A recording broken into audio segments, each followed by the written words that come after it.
11 नवंबर 2025 तर्जुमान काबिल लिसान अख्तर सानी आरिफ बिल्ला शेखुल हदीस शेखुल उलमा हज़रत मौलाना शाह अब्दुल मतीन बिन हुसैन साहिब दामद बरकातहुमेर अज़ीम उश्शान इस्लाही बयान अल जामियतुल इस्लामिया दारुल उलूम दफ्तरी पाड़ा माद्रासा नौगाঁ।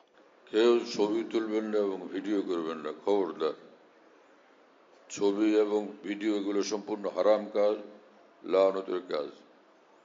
এত কঠিন গুনাহ যে ইমাম নববী রহমাতুল্লাহ লিখছেন এটা কঠিন হারাম কাজ এবং গুনাহে কবিরা। আবার ফতোয়া শামিতি ইবনে আবিদিন শামি রহমাতুল্লাহ লিখছেন হারামুন শাদীদ আত-তাহরীম ওয়া হুয়া মিনাল কাবায়ের।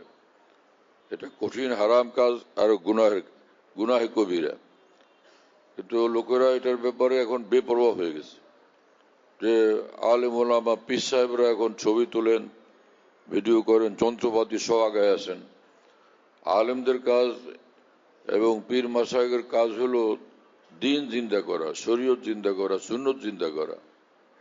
যাদের কাজ ছিল দিন নিয়ে ব্যস্ত হওয়া, তারা এখন মোবাইল নিয়ে, ভিডিও নিয়ে ব্যস্ত, ছবি নিয়ে ব্যস্ত। এটা কি ছবি করে, ভিডিও করে কি আল্লাহকে রাজি করার জন্য, না নিজের মনকে খুশি করার জন্য?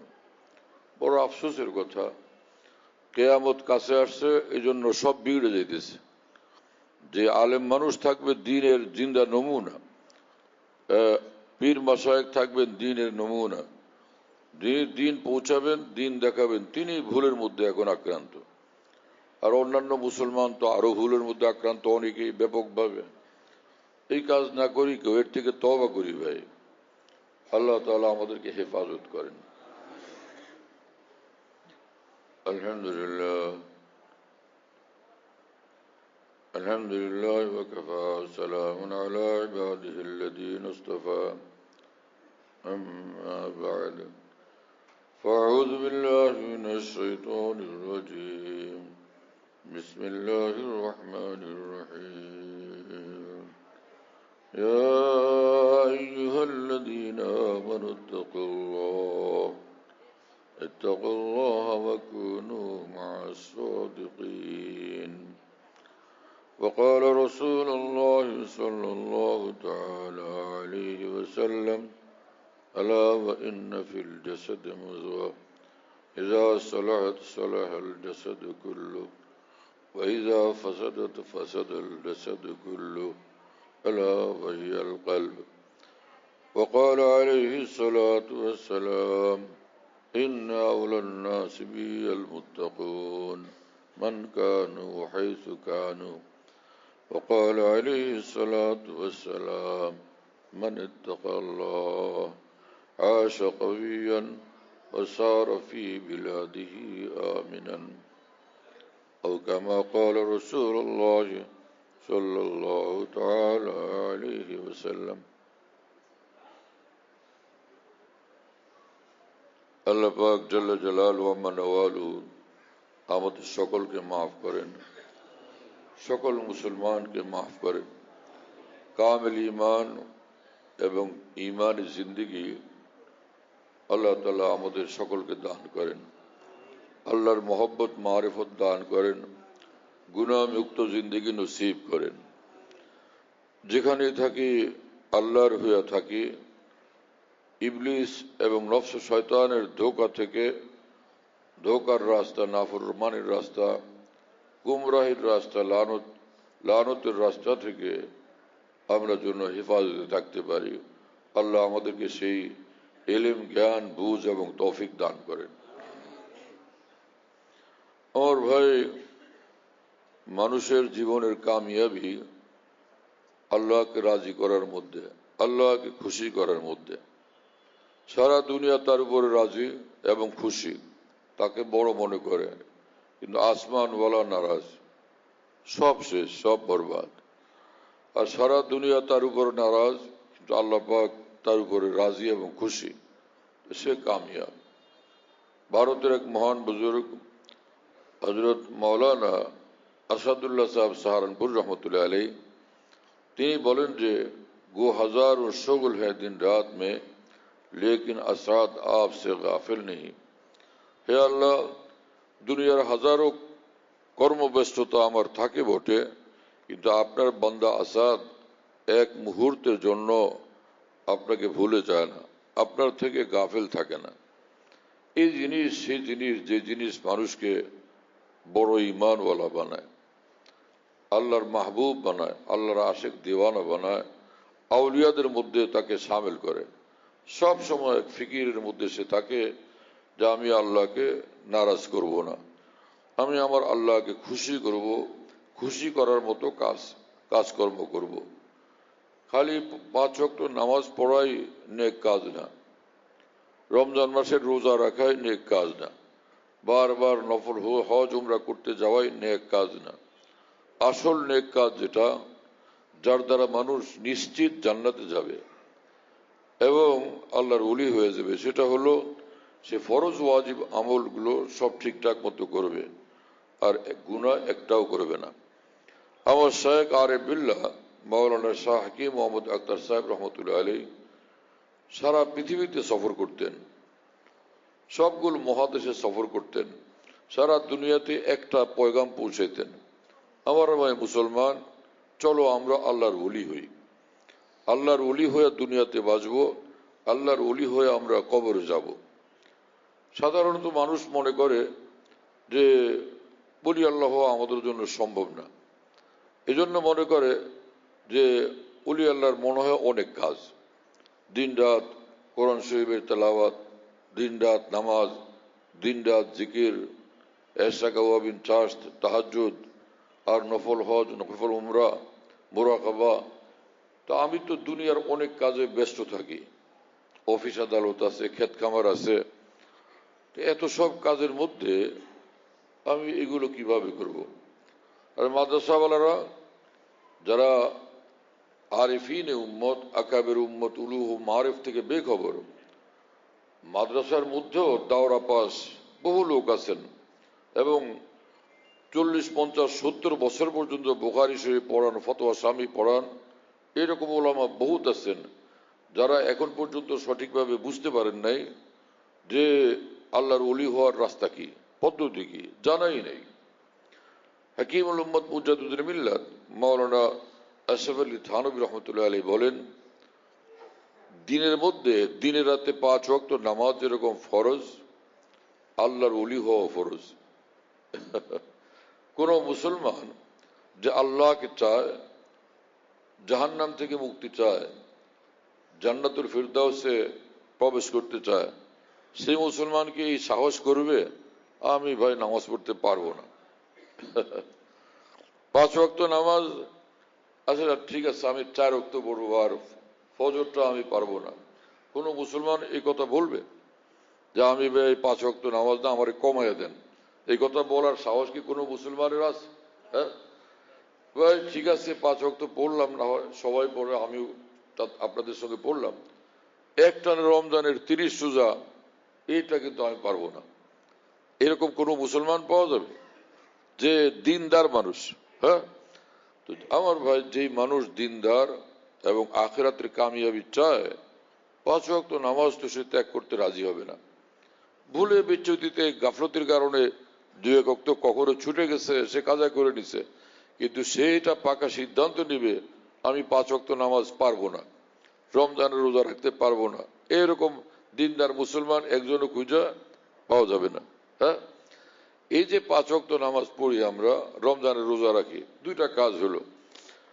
আর একটা কাজ কি, মুসলমান নামাজ পড়ে 5 ওয়াক্ত, রমজানের রোজা রাখে, রমজানে এমন পাগল, মাগরিবের নামাজ পড়ে ইফতার করে, মাগরিবের নামাজ পড়ে গিয়ে একটু বিশ্রাম করে দে দৌড় মসজিদে।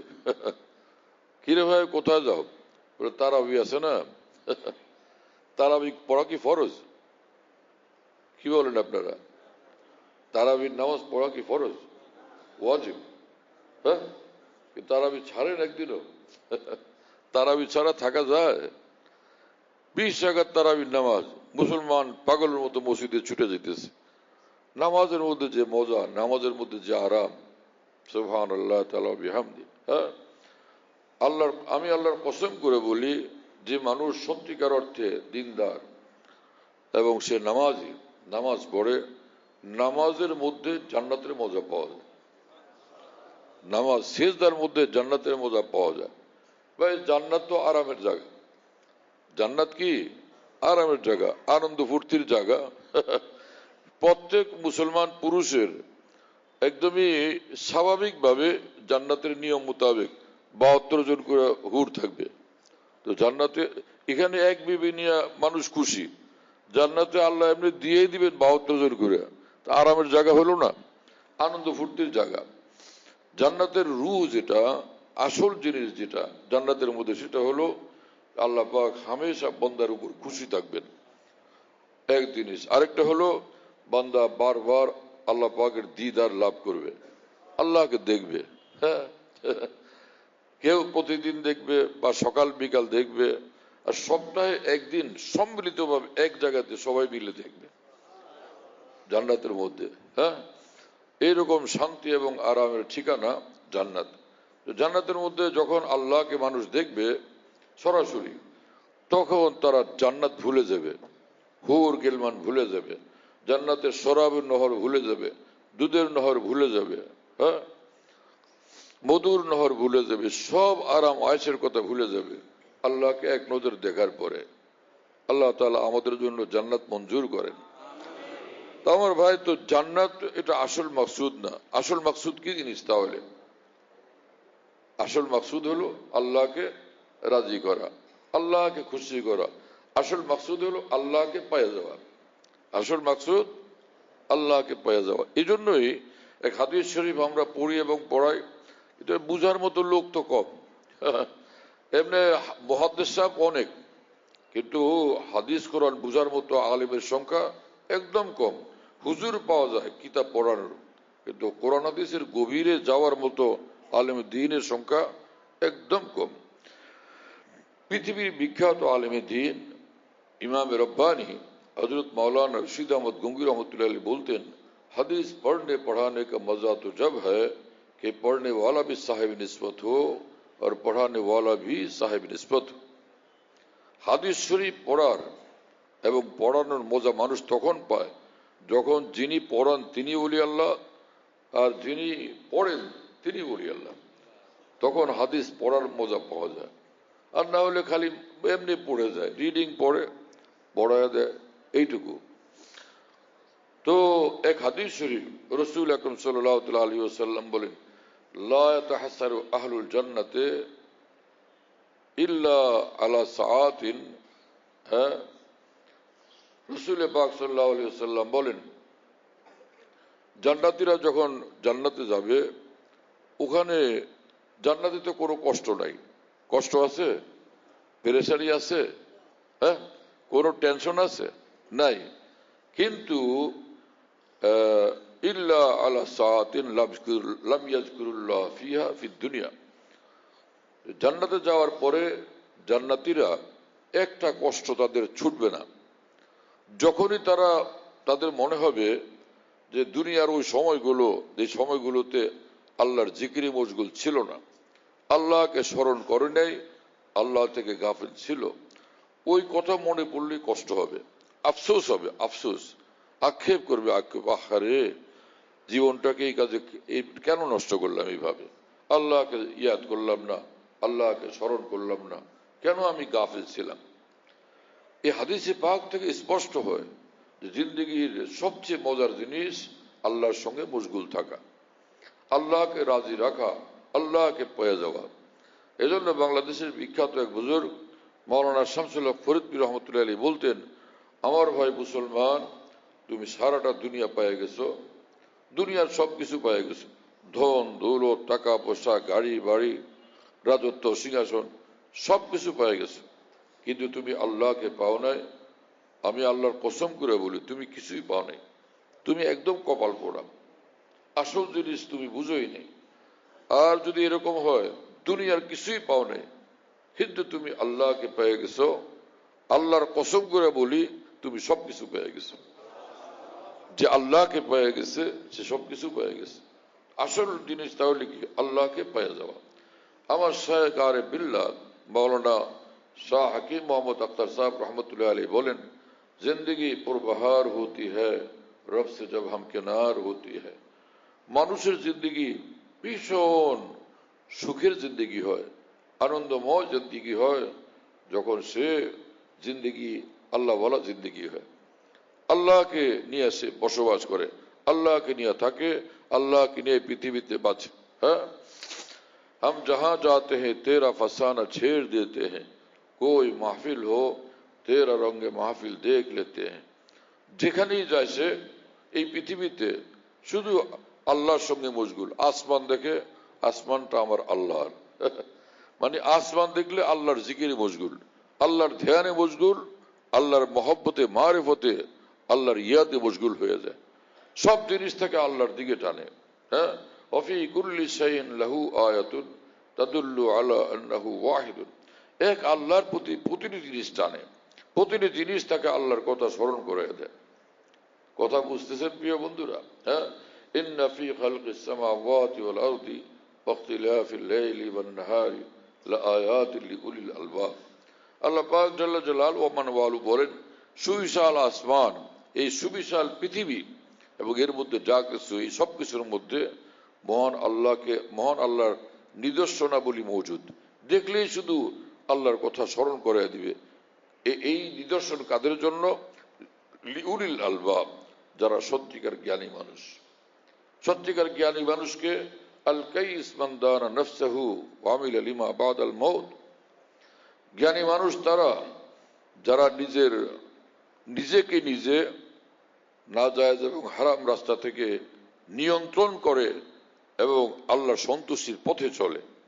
ও আমিল আলিমা বাদাল মৌত এবং থাকে দুনিয়ায় কিন্তু পরকাল জীবনটাকে নেক আমল দ্বারা সাজানোর কাজে ব্যস্ত থাকে এরা হলো জ্ঞানী মানুষ তো এই যে জ্ঞানী মানুষ সত্যিকার জ্ঞানী অর্থাৎ যারা আম্বিয়া কেরাম আলাইহিমুসসালাতু ওয়াসসালাম এবং উলামায়ে হক্কানি আউলিয়া কেরাম মুত্তাকিন এই সকল মানুষ এরা প্রকৃত জ্ঞানী দুনিয়া চিনে আখিরাত চিনে না সে লোক জ্ঞানী না যে দুনিয়া চিনে আখিরাত চিনে না সে লোক জ্ঞানী না হাজারবার মঙ্গলে যায় আর মঙ্গল থেকে আসে কিন্তু যিনি মঙ্গলদাতা মঙ্গলের স্রষ্টা সে মহান আল্লাহর সঙ্গে কোনো সম্পর্ক নেই এই লোক কোনো জ্ঞানী মানুষ না এই লোকের বুদ্ধিজ্ঞান দুনিয়ার মধ্যে সীমিত এবং সীমাবদ্ধ আসল জ্ঞানী ওই লোক যার দৃষ্টি আসমানকে অতিক্রম করে যার দৃষ্টি আসমানকে অতিক্রম করে যার জ্ঞান বুদ্ধি আসমানকে অতিক্রম করে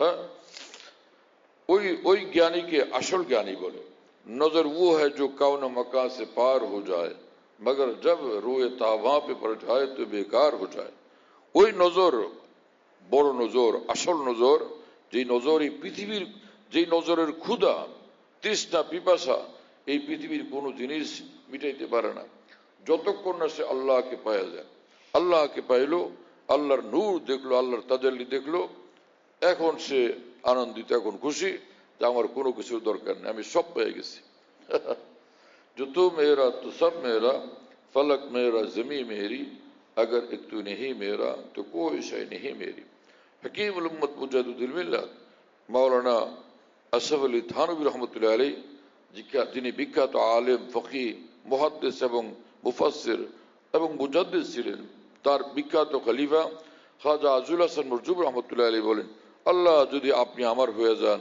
তাহলে আসমান আমার জমিন আমার পৃথিবীটা আমার সবকিছু আমার अगर एक तू नहीं मेरा तो कोई शय नहीं मेरी আপনি যদি আমার না হন আপনাকে না পাইলাম তা আমি কপাল পোড়া সর্বহারা হতচ্ছাড়া আমার আর কিছু নাই আমার সব শেষ দুনিয়া বরবাদ আখিরাত বরবাদ হ্যাঁ সুবহানাল্লাহ বিহামদ আমার শেখ আরিফ বিল্লাহ মাওলানা শাহ হাকিম মোহাম্মদ আক্তার সাহেব রাহমাহুল্লাহ তাআলা যে জমানার উলামায়ে দ্বীন যাকে দ্বিতীয় জালালউদ্দিন রুমি বলেন সেই মহান বুজুর্গ তিনি বলেন যে उनके नाम की लज्जत जो बोरिए पे मिल गई हम तो सल्तनत के तख्त से बेजार हो गए की কথা ভাই হ্যাঁ মহান আল্লাহর নামের জিকিরের মজা মহান আল্লাহকে ডাকার মজা মহান আল্লাহর বন্দেগীর মজা আমি যখন চাটাইয়ের উপরে পেয়ে গেছি তা আমি রাজত্ব সিংহাসন ভুলে গেছি বাদশাহী ভুলে গেছি আমার কোনো বাদশাহীর দরকার নাই আমি আল্লাহকে চাই শুনতেছেন প্রিয় বন্ধুরা আল্লাহ তাআলা আমাদেরকে সেই ঈমান দান করেন, সেই বুঝ দান করেন, সেই বন্দেগী, সেই জিন্দেগি নসিব করেন।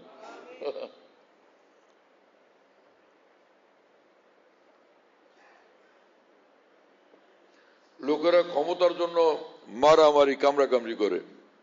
হ্যাঁ, তুই যাবি কেন সিংহাসনে, আমি যাব। এটা নিয়ে ঝগড়া না, কত ঝগড়া, কত মারামারি। হযরত বড় পীর আব্দুল কাদের জিলানী রহমতুল্লাহ আলাইহি, মানুষে মনে করছে তিনি বড় পীর সাহেব ছিলেন। পাগলের দল, জানেন না, কোনো খোঁজ রাখে না। বড় পীর জিলানী রহমতুল্লাহ আলাইহি আওলাদ রসুল ছিলেন, সৈয়দ আব্দুল কাদের জিলানী, এবং তিনি বড় আলেম ছিলেন। ইবনে কুদামা হাম্বলির মতো বড় মানুষ, বড় মুহাদ্দিস ফকিহ হযরত সৈয়দ আব্দুল কাদের জিলানী রহমতুল্লাহ আলাইহির শিষ্য ছিলেন, শিষ্য, তার শাগির্দ। তো কোনো মানুষ যদি বাংলাদেশ থেকে গিয়া বলে, হযরত বড় পীর জিলানী যদি জীবিত আছেন, গিয়া বলে যে হুজুর, আমরা সারা দেশ থেকে সকলে মিলে সিদ্ধান্ত নিছি আপনি আমাদের প্রেসিডেন্ট হবেন, আর না হলে প্রধানমন্ত্রী হবেন, আপনি কোনটা নেবেন বলেন, তিনি রাজি হবেন? প্রেসিডেন্টের পদের জন্য রাজি হবেন? প্রধানমন্ত্রীর পদের জন্য রাজি হবেন? কেন? কারণ তারা এমন এক দৌলতের সন্ধান পেয়ে গেছেন যে দৌলতের সামনে এই রাজ্য, রাজত্ব, সিংহাসন কোনো কিছুই না, একদম তো তুচ্ছ জিনিস। ইমাম শাহুল্লাহ মুহাদ্দিস দেহলভী রহমতুল্লাহ আলাইহি দিল্লির জামে মসজিদে মোগল বাদশাদের সামনে জুমার নামাজের আগে যখন বয়ান করতেন, সে আল্লাহর মহব্বতের জোশে তিনি বলতেন, দিলে দারাম জওয়াহির পারা ইসকাস্তে তাহবিলাস কে দারাত জেরে গর্দু মিরে সামানে কে মন্দারাম। হে রাজা বাদশারা শোনো, আমি ওলিউল্লাহর সিনার মধ্যে আল্লাহ পাক এমন একটা দিল দান করছেন, যে দিলটা, যে হৃদয়টা মহান আল্লাহর সীমাহীন মহব্বত, ভালোবাসার মনে মুক্তা সাজানো। বলো আসমানের নিচে, জমিনের উপরে আমার মতো এরকম ধনী তোমাদের মধ্যে কে আছে? তো মোগল বাদশারা মাথা নিচু করে বসে থাকতেন যে এই বুজুর্গ যে দৌলতের কথা বলেন সেটা তো আমাদের কাছে নাই। কথা বুঝতেছেন প্রিয় বন্ধুরা? সব আছে, কিন্তু এই জিনিস তো নাই, যে আল্লাহর মহব্বতের মণি মুক্তা সাজানো তার অন্তর। আল্লাহর ওলি যারা হন তারা কি টের পান? বুঝতে পারেন না সেটা জানেন? যিনি আল্লাহর ওলি তিনি এটা বুঝেন না যে আমি আল্লাহর ওলি, এটা অনুভব করতে পারেন কিনা? হাকিমুল উম্মত মাওলানা আশরাফ আলী থানভী রহমতুল্লাহ আলীকে সেই ব্রিটিশ আমলের এক ডেপুটি কালেক্টর খাজা আজুল হাসান মরজুব রহমাউল্লাহ জিজ্ঞেস করছিলেন যে হযরত, মানুষ যখন ওলি আল্লাহ হয় সে লোক কি এটা টের পায়, বুঝতে পারে? হযরত থানভী তাকে পাল্টা প্রশ্ন করলেন, খাজা সাহেব, আপনি যখন বালেগ হয়েছিলেন আপনি কি টের পাইছিলেন, বুঝতে পারছিলেন না পারেন নাই? তো খাজা আজুল হাসান মরজুব বললেন, হযরত, মানুষ যখন বালেগ হয় কেউ কাউকে বুঝায় বলতে পারে না, নিজেরটা সে নিজেই অনুভব করে, বুঝতে পারে। হাকিমুল উম্মত থানভী রহমতুল্লাহ আলাইহি বললেন, খাজা সাহেব, দেহ বালেগ হলে যেরকম মানুষ অনুভব করে, দিল যখন মাওলাওয়ালা হয়, রুহ যখন মাওলাওয়ালা হয়, দিল যখন মাওলাওয়ালা হয়, তো তার সর্ব অঙ্গে খবর হয়ে যায়, অনুভব করতে পারে। হ্যাঁ, एक बिजली सी पहले कोंदी फिर उसके आगे खबर नहीं है, मगर जो पहलू को देखता हो तो दिल नहीं है, जिगर नहीं है। এমন একটা নূর অন্তরের ভিতরে আসে যে নূরটাকে শুধু আল্লাহর দিকে টানে, এবং সে নিজের চেয়ে দ্বীনকে ভালোবাসে, নিজের চেয়ে আল্লাহ রসুলকে বেশি ভালোবাসে, নিজের চেয়ে বেশি জীবন দিতে রাজি, দ্বীন থেকে দূরে সরতে কোনোভাবে রাজি না। রসুল আকরাম সাল্লাল্লাহু তাআলা আলাইহি ওয়াসাল্লাম বলছেন, সালাসুন মান কুন্না ফীহি ওয়াজাদা বিহিন্না হালাওয়াতাল ঈমান। তিন জিনিস যার মধ্যে থাকবে সে ঈমানের সুমিষ্টতা, ঈমান যে কি মধুর জিনিস সেটা সে অনুভব করবে। মান কান আল্লাহু ওয়া রাসূলুহু আহাব্বা ইলাইহি মিম্মা সিওয়াহুমা। প্রথম জিনিস হলো আল্লাহ এবং রসুল সবকিছুর চেয়ে তার কাছে বেশি প্রিয়। মান কান আল্লাহু ওয়া রাসূলুহু আহাব্বা ইলাইহি মিম্মা সিওয়াহুমা, আল্লাহ রসুল সবচেয়ে বেশি প্রিয় তার কাছে। ওমান আহাব্বা আবদান লা ইউহিব্বু ইল্লা লিল্লাহ, এবং যে কোনো বান্দাকে সে মহব্বত করে শুধু আল্লাহর জন্য আর কারোর জন্য মহব্বত করে না, মানে আল্লাহ ওয়ালাদের মহব্বত। মানে হাব্বা আবদান লা ইউহিব্বু ইল্লা লিল্লাহ, একজনের সঙ্গে মহব্বত শুধু আল্লাহর জন্য। সুবহানাল্লাহ ওয়া বিহামদি, কি কথা এগুলো! ইমাম রব্বানী হযরত মাওলানা রশিদ আহমদ গঙ্গুর রহমতুল্লাহ আলাইহি অনেক বড় আলিম দ্বীন, ফকিহ দ্বীন, বহুত বড় বুজুর্গ ওলিয়াল্লাহ ছিলেন। দারুল দেওবন্দের বিখ্যাত আলিম দ্বীন, যার হাতে পৃথিবীর শ্রেষ্ঠ উলামায়ে দ্বীন পয়দা হয়েছেন, আল্লামা আনোয়ার শাহ কাশ্মীর রহমতুল্লাহ আলাইহি, শেখুল ইসলাম মাওলানা হোসেন আহমদ মাদানী রহমতুল্লাহ আলাইহি, আল্লামা সাব্বির আহমদ উসমানী রহমতুল্লাহ আলাইহি, এত বড় বড় মানুষ যার হাতে পয়দা হয়েছেন, সেই শেখুল মাওলানা মাহমুদ হোসেন দেওবন্দি রহমতুল্লাহ আলাইহি দারুল দেওবন্দ থেকে সে 34 মাইল পায়ে হাইটা, 34 মাইল বা 34 কিলো পায়ে হাইটা তো গঙ্গু যাইতেন এই বুজুর্গ আল্লাহর ওলিকে এক নজর দেখার জন্য। বৃহস্পতিবারে যাইতেন, পায়ে হেঁটে যেতেন, আবার শুক্রবারের সন্ধ্যাবেলা আবার পায়ে হেঁটে ফিরে আসতেন দেওবন্দ, কারণ সে দেওবন্দে সবক পড়ানো লাগবে। বুখারী শরীফ পড়াইতেন তিনি কামিল, তিরমিজি শরীফ পড়াইতেন কামিল, দুই কিতাব পুরোটা পড়াইতেন একলা। তো সেখানে হাদিসের দর্শ দিতে হবে জন্য ফিরে আসতে হইতো। এই বুজুর্গের নিকট এভাবে কেন যাইতেন? একবার মাওলানা রশিদ আহমদ গঙ্গুর রহমতুল্লাহ আলাইহি বললেন, হযরতজি আমি চাই যে আমি দারুল দেওবন্দে আর পড়াবো না, আপনার কাছে থাকবো, আপনার দুয়ারেই পড়ে থাকবো। বুদান বগুরবত বরদরাত বেহতর যে তাজে সালতানাত কম তর্জ গর্দে কুশাত যাও জালাল কায়সারি, আপনার দুয়ারে পড়ে থাকা বাদশাহের চেয়ে বেশি দামি। সুবহানাল্লাহ। বুদান বগুরবত বরদরাত বেহতর যে তাজে সালতানাত কম তর্জ গর্দে কুশাত যাও জালাল কায়সারি, আপনার দুয়ারের, আপনার দরজার এক একটা ধুলাবালি যে রাজ্য রাজত্ব সিংহাসন রাজমুকুটের চেয়ে বেশি দামি। আউলিয়া ইকরামের এত শান, এত মর্তবা, এত দাম। এবং আল্লামা আনোয়ার শাহ কাশ্মীর রহমতুল্লাহ আলাইহি, যিনি পৃথিবীর শ্রেষ্ঠতম এক আলেমে দ্বীন এবং এত বড় মুহাদ্দিস ছিলেন, সেই আল্লামা আনোয়ার শাহ কাশ্মীর রহমতুল্লাহ আলাইহি তার নিকট যারা বুখারী শরীফ পড়লেন, সেই বড় উলামাদের হাতে তাদের মাথায় পাগড়ি পরায় দিয়ে তখন তিনি বললেন, হে উলামায়ে কেরাম, তোমাদেরকে বলি, তোমরা আনোয়ার শাহর নিকট বুখারী শরীফ পড়লা, এখন সে বুখারী শরীফের কথাগুলো পড়লা, হাদিস শরীফগুলো পড়লা, শব্দমালার ব্যাখ্যাগুলো পড়লা, কিন্তু আল্লাহ রাসূল সাল্লাল্লাহু আলাইহি ইসলামের হাদিসের ভান্ডারের মধ্যে, ইলমের ভান্ডারের মধ্যে যে নূর আছে, সেই নূরে নবুয়ত অর্জনের জন্য কোন আল্লাহর ওলির কাছে যাও, কোন আল্লাহর ওলির সঙ্গে সম্পর্ক কায়েম করো, তার সোহবত লাভ করো। কারণ কোন ওলি আল্লাহর পায়ের জুতার তলার ধুলাগুলো রাজা বাদশাদের রাজমুকুটে খচিত মণি মুক্তার চেয়েও বেশি দামি। এই কথা বলছেন আল্লামা আনোয়ার শাহ কাশ্মীর রহমতুল্লাহ আলাইহি। কি জমানা ছিল! এখন আমাদের সেই উলামায়ে কেরাম যে আকাবের দ্বীনের কথা বলেন, উলামায়ে দেওবন্দ আকাবের দেওবন্দের কথা বলেন, আমরা তাদের অনুসারী। নামকা বাস্তে খালি আমাদের নাম, তাদের নামটুকু কখনো বলি, আর না হলে তাদের নাম নেওয়ার মানুষও সেরকমটা দেখা যায় না। তাদের নাম উচ্চারণের করার এই সৌভাগ্যটুকু বহুত আলেমদের নসিব হয় না। নিজের কথা বলে খালি, নিজে ওয়াজ করে, আকাবের দিনের নাম নেওয়ার তৌফিকই হয় না। এইভাবে জিন্দেগি শেষ হয়ে যায়। এটা কি কোনো একটা জিন্দেগি হলো? আমাদের যে মহান বুজুর্গান দিন ছিলেন, তারা তো নিজের পূর্বসূরি যারা বড় ওলামা আউলিয়া ইকরাম, তাদের নাম নিতে নিতে জিন্দেগি কাটাইছেন, তাদের নাম নিতে নিতে এই দুনিয়ার থেকে চলে গেছেন। কথা বুঝতেছেন প্রিয় বন্ধুরা? এত বড় মানুষ মাওলানা রশিদ আহমদ গঙ্গুই রহমতুল্লাহ আলাইহি, হুজ্জাতুল ইসলাম মাওলানা কাসিম নানতী রহমতুল্লাহ আলাইহি, এত বড় আলেম দ্বীন হওয়া সত্ত্বেও, এত বড় ইমামুল হাদিস, ইমামুল ফিকহ হওয়া সত্ত্বেও তারা হাজী ইমদাদুল্লাহ মুহাজির মক্কি রহমাল্লাহর মতো এক আরেফে কামেল, এক ওলি কামেলের নিকট চাইতেন এবং সেখানে গিয়ে চিল্লা লাগাইছেন, সোহবত উঠাইছেন, তরবিয়ত অর্জন করছেন।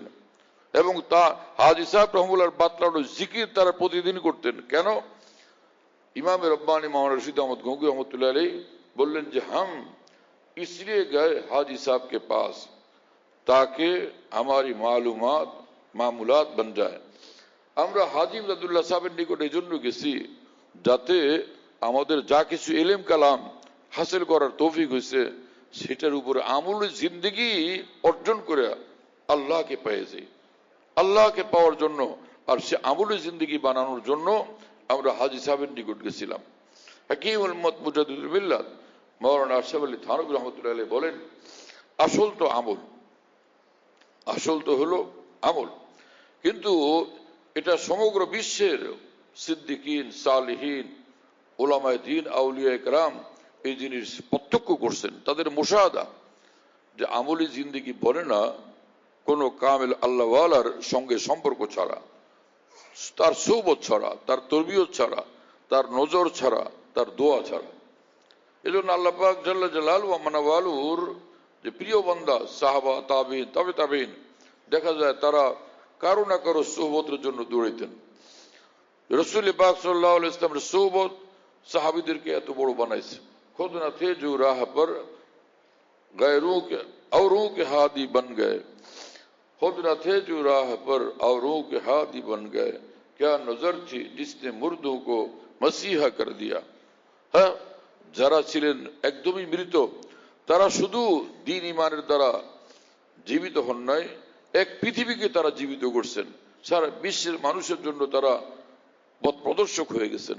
রাসূলুল্লাহ সাল্লাল্লাহু আলাইহি ওয়াসাল্লামের সোহবতের বরকতে নবীর সোহবত তাদেরকে এত বড় বানাইছে। এজন্য সাহাবায়ে কেরামের মধ্যে এই জিনিস ছিল। রাসূলুল্লাহ সাল্লাল্লাহু আলাইহি ওয়াসাল্লামের ইন্তেকালের পর সাহাবায়ে কেরাম বড় বড় সাহাবীদের সোহবতে বসতেন। কথা বুঝেন নাই? নিজের নফল আমল এটাকে বড় মনে করতেন না। হযরত আবু বকর সিদ্দিক রাদিয়াল্লাহু আনহুর সোহবতের উপরে যে আমার নফল আমলে আমি ব্যস্ত থাকি, যদিও হযরত সিদ্দিক আকবর এখানে আসছেন, এটা কি চিন্তা করা যায় যে যদি বাংলাদেশে হযরত আবু বকর সিদ্দিক রাদিয়াল্লাহু আনহু আসতেন, আপনি তখন ইশরাকের নামাজে মশগুল হইতেন নাকি হযরত সিদ্দিক আকবর রাদিয়াল্লাহু আনহুকে দেখার জন্য তার সোহবতে বসার জন্য বেচাইত হয়ে যেতেন? কোনটা করতেন আপনি? হ্যাঁ, আমার প্রিয় বন্ধুরা, আউলিয়া কেরাম যারা আল্লাহর মাকবুল বান্দা, আল্লাহর খাস বান্দা, তাদের মর্তবা এত বেশি যে মুফতি শফি সাহেব রহমাতুল্লাহ হাকিমুল উম্মত মাওলানা আশরাফ আলী থানভী রহমতুল্লাহ আলাইহিকে বললেন, হযরত জি এক বড় বুজুর্গ এই কথা বলছেন যে এক জামানে সোহবতে বা আউলিয়া বেতারাজ সদ সালা তাআত বেরিয়া, কিছুক্ষণ কোন কামেল ওলির সঙ্গে অবস্থান করা, বসা, এটা 100 বছরের ইখলাসওয়ালা নফল ইবাদতের চেয়ে বেশি দামি।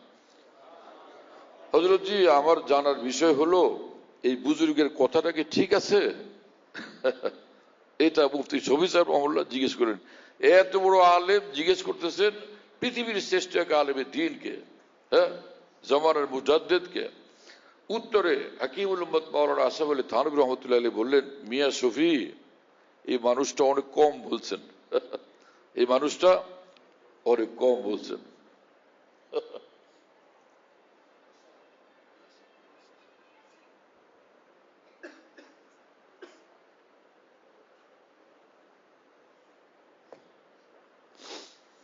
হ্যাঁ, যেটা বলা উচিত ছিল সেটা হলো এই, এক জামানে সোহবতে বা আউলিয়া বেতারাজ লাখ সালা তাআত বেরিয়া। বাস্তব বিষয় হলো এই, কোন ওলির সোহবতে কিছুক্ষণ বসা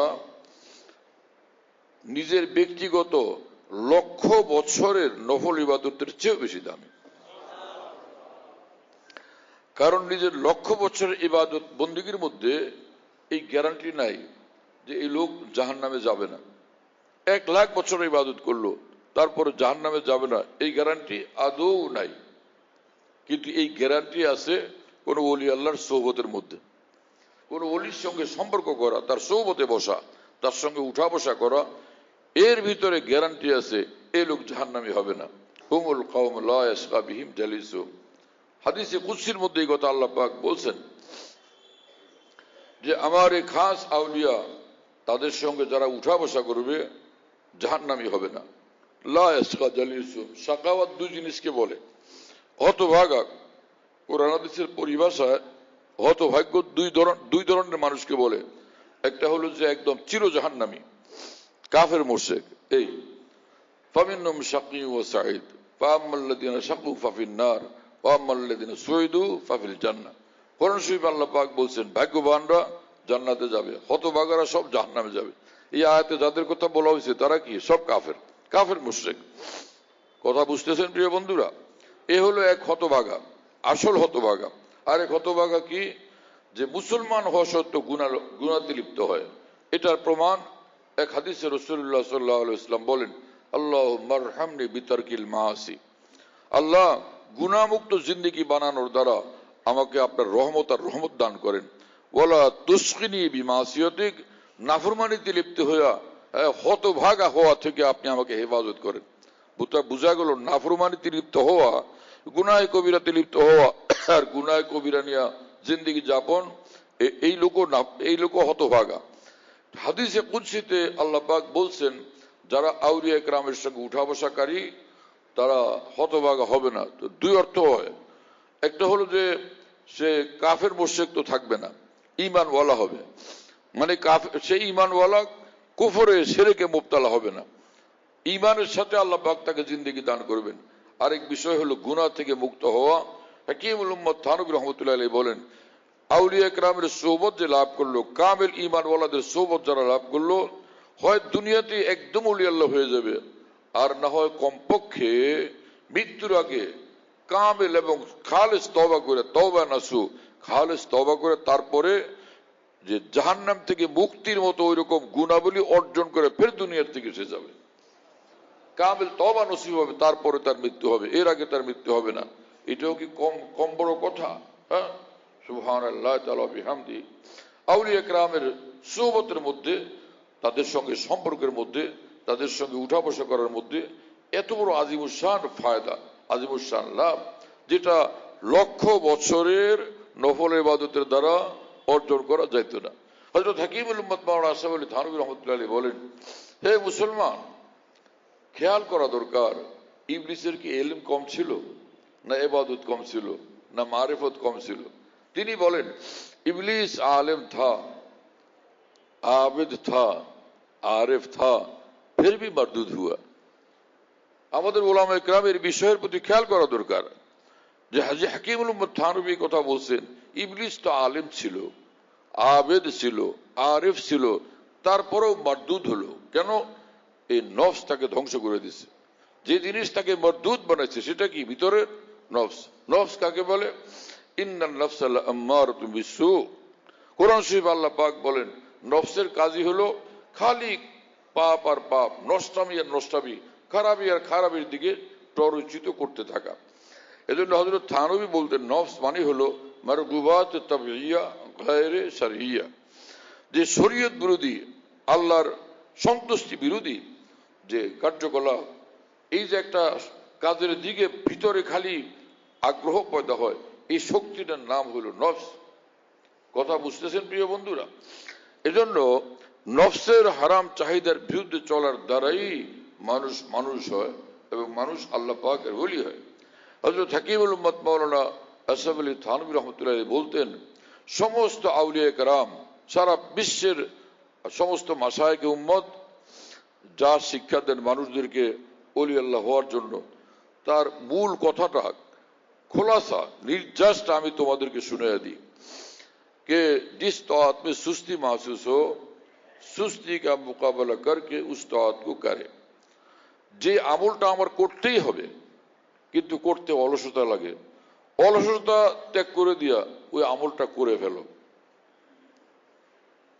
নামাজ পড়তে মন চায় না, রোজা রাখতে মন চায় না, গুনাহ থেকে, এই জিনিস যেটা আমার আমল করতে হবে ইবাদত, এখন মন চায় না, তুমি তবুও করো, কষ্ট করে জোর করে ফেলো। और जिस गुनाह का दिल में तकाजा हो, तकाजे का मुकाबला करके उस गुनाह से बचे। আর গুনাহের প্রতি যখন মন ধাবিত হয়, তো এই মনের চাহিদার বিরোধিতা করে আল্লাহকে সন্তুষ্ট করার নিয়তে এই গুনাহটা থেকে তুমি বিরত থাকো। দুইটা কাজ, মানে ফরজ ওয়াজিব আমলগুলো মন না চাইলেও করো, গুনাহের প্রতি হাজার বার, লাখ কোটি বার মন ধাবিত হলো, সেই গুনাহটা থেকে তুমি বিরত থাকো। এই দুইটা কাজ যদি করো, এই বাদ ताल्लुक मा अल्लाह पैदा करने वाली है। এইটুকু আমলের দ্বারাই তুমি আল্লাহর ওলি হয়ে যাবে। यही उसकी मुहाफिज है। এই আমলটুকু বাকি জারি থাকলেই তুমি আল্লাহর ওলি হিসাবে এই পৃথিবীতে বসবাস করবে, বেঁচে থাকবে। और यही उसको आगे बढ़ाने वाली है। আর এইটুকু আমল জারি রাখলে এর দ্বারা আল্লাহর ওলিদের বড় বড় মর্তবা তোমার নসিব হইতে থাকবে। কি কথা বুঝে আসে না ভাই? তাহলে কি হলো কাজটুকু? ফরজ ওয়াজিবকে শক্তভাবে ধরে রাখা আর সব গুনাহ থেকে বাঁচা। এটুকু কাজ যে ব্যক্তি করবে সে আল্লাহ পাকের ওলি হয়ে যাবে। হ্যাঁ, আল্লাহ পাক আমাদের সকলকে কবুল করেন, তৌফিক দান করেন। হাকিমুল উম্মত মাওলানা আশরাফ আলী থানভী রহমাতুল্লাহ আলাইহির এক মালফুজ, তিনি বলেন যে আল্লাহর ওলি হওয়ার জন্য দুই জিনিস লাগে। কয়টা জিনিস লাগে? দুই জিনিস লাগে। একটা হলো ঈমান আর একটা হলো তাকওয়া। বলেন, একটা ঈমান আর একটা তাকওয়া। তিনি বলেন যে ভাইরে, ঈমান তো আল্লাহ আমাদেরকে নিজ দয়াতে দিয়ে দিয়েছেন, আর লাগবে একটা, সে জিনিস হলো তাকওয়া। তাকওয়া কি এটা আমাদের বুঝলে, ধরতে পারলে কাজ হয়ে গেল।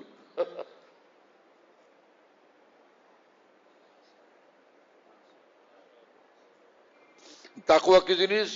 হযরত থানভী বলেন তাকওয়ার মানে হলো সব গুনাহ থেকে বিরত থাকা।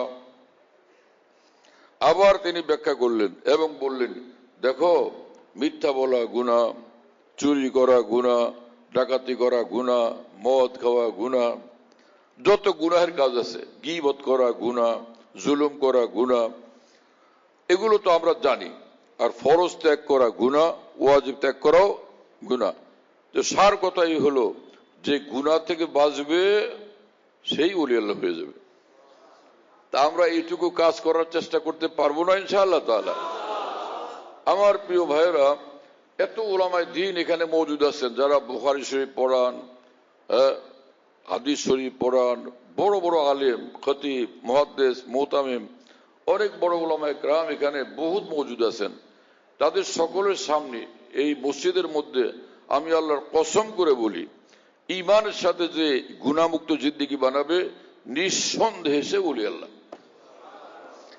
আর একটা গুরুত্বপূর্ণ বিষয় খেয়াল করেন, সেটা হলো আমরা হাজারো আমল করি, কবুল হয় যে এরকম আমি দাবি করতে পারবো?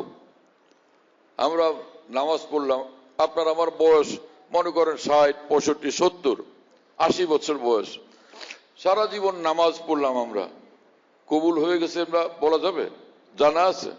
কোনো খবর নেই। কবুল হয়েছে এটা কিছু বলা যাবে না। কিন্তু একটা আমল আছে, সেটা গ্যারান্টির সাথে কবুল হয়। একটা আমল সবারটাই কবুল হয়ে যায়। সেটা কি? সব মুসলমানের এই আমল একদম 100% কবুল। সেটা কি? দুরূদ শরীফ। সেটা কি? दुरूद शरीफ। हजरत हकीमुल उम्मत मौलाना आसिफ अली थानवी रहमतुल्लाह बोलें, दुरूद ऐसा अमल है जो हमेशा कबूल होता है, कभी रद नहीं होता। दुरूद शरीफ আমার একটা আমল যে সব সময় কবুল হয়, কোশ্চিন কালো এটা রদ হয় না, সব সময় আল্লাহ কবুল করেন। কি আশ্চর্য! আল্লাহু আকবার। এজন্যই দোয়ার আগে দুরুদ, দোয়ার পরে দুরুদ যদি পড়ে মানুষ, নিঃসন্দেহে দোয়া কবুল হয়ে যায়। নিঃসন্দেহে দোয়া কবুল হয়ে যায়। কেন? দুরুদ মার যায় না, দুরুদ কবুল হয়ে যায়। তো আগেরটাও কবুল, পরেরটাও কবুল। মাঝখানে একটা মিল এসে বান্দা, এটা হলো নিজের দোয়া। তা আল্লাহ পাক বাইসা বাইসা যে প্রথমটা নিলাম, শেষেরটা নিলাম, মাঝখানটা ফেলে দিলাম। আল্লাহ পাক সীমাহীন দয়াবান, রহমান রহিম। আল্লাহ পাক রহমতের শানের খেলাফ যে এতটা তিনি কার্পণ্য করবেন যে দুই পাশের থেকে দুটা নিলাম রে, মাঝখানেরটা বাদ দিয়ে দিলাম, এটা আল্লাহ পাক করবেন না।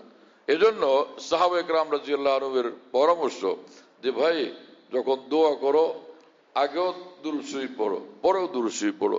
দোয়ার জন্য সুন্নত তরিকা হলো আগে আল্লাহ পাকের একটু প্রশংসা বা আল্লাহ পাকের জিকির, এরপরে দুরূদ শরীফ, তারপরে দোয়া, আবার শেষে আল্লাহ পাকের প্রশংসা এবং দুরূদ।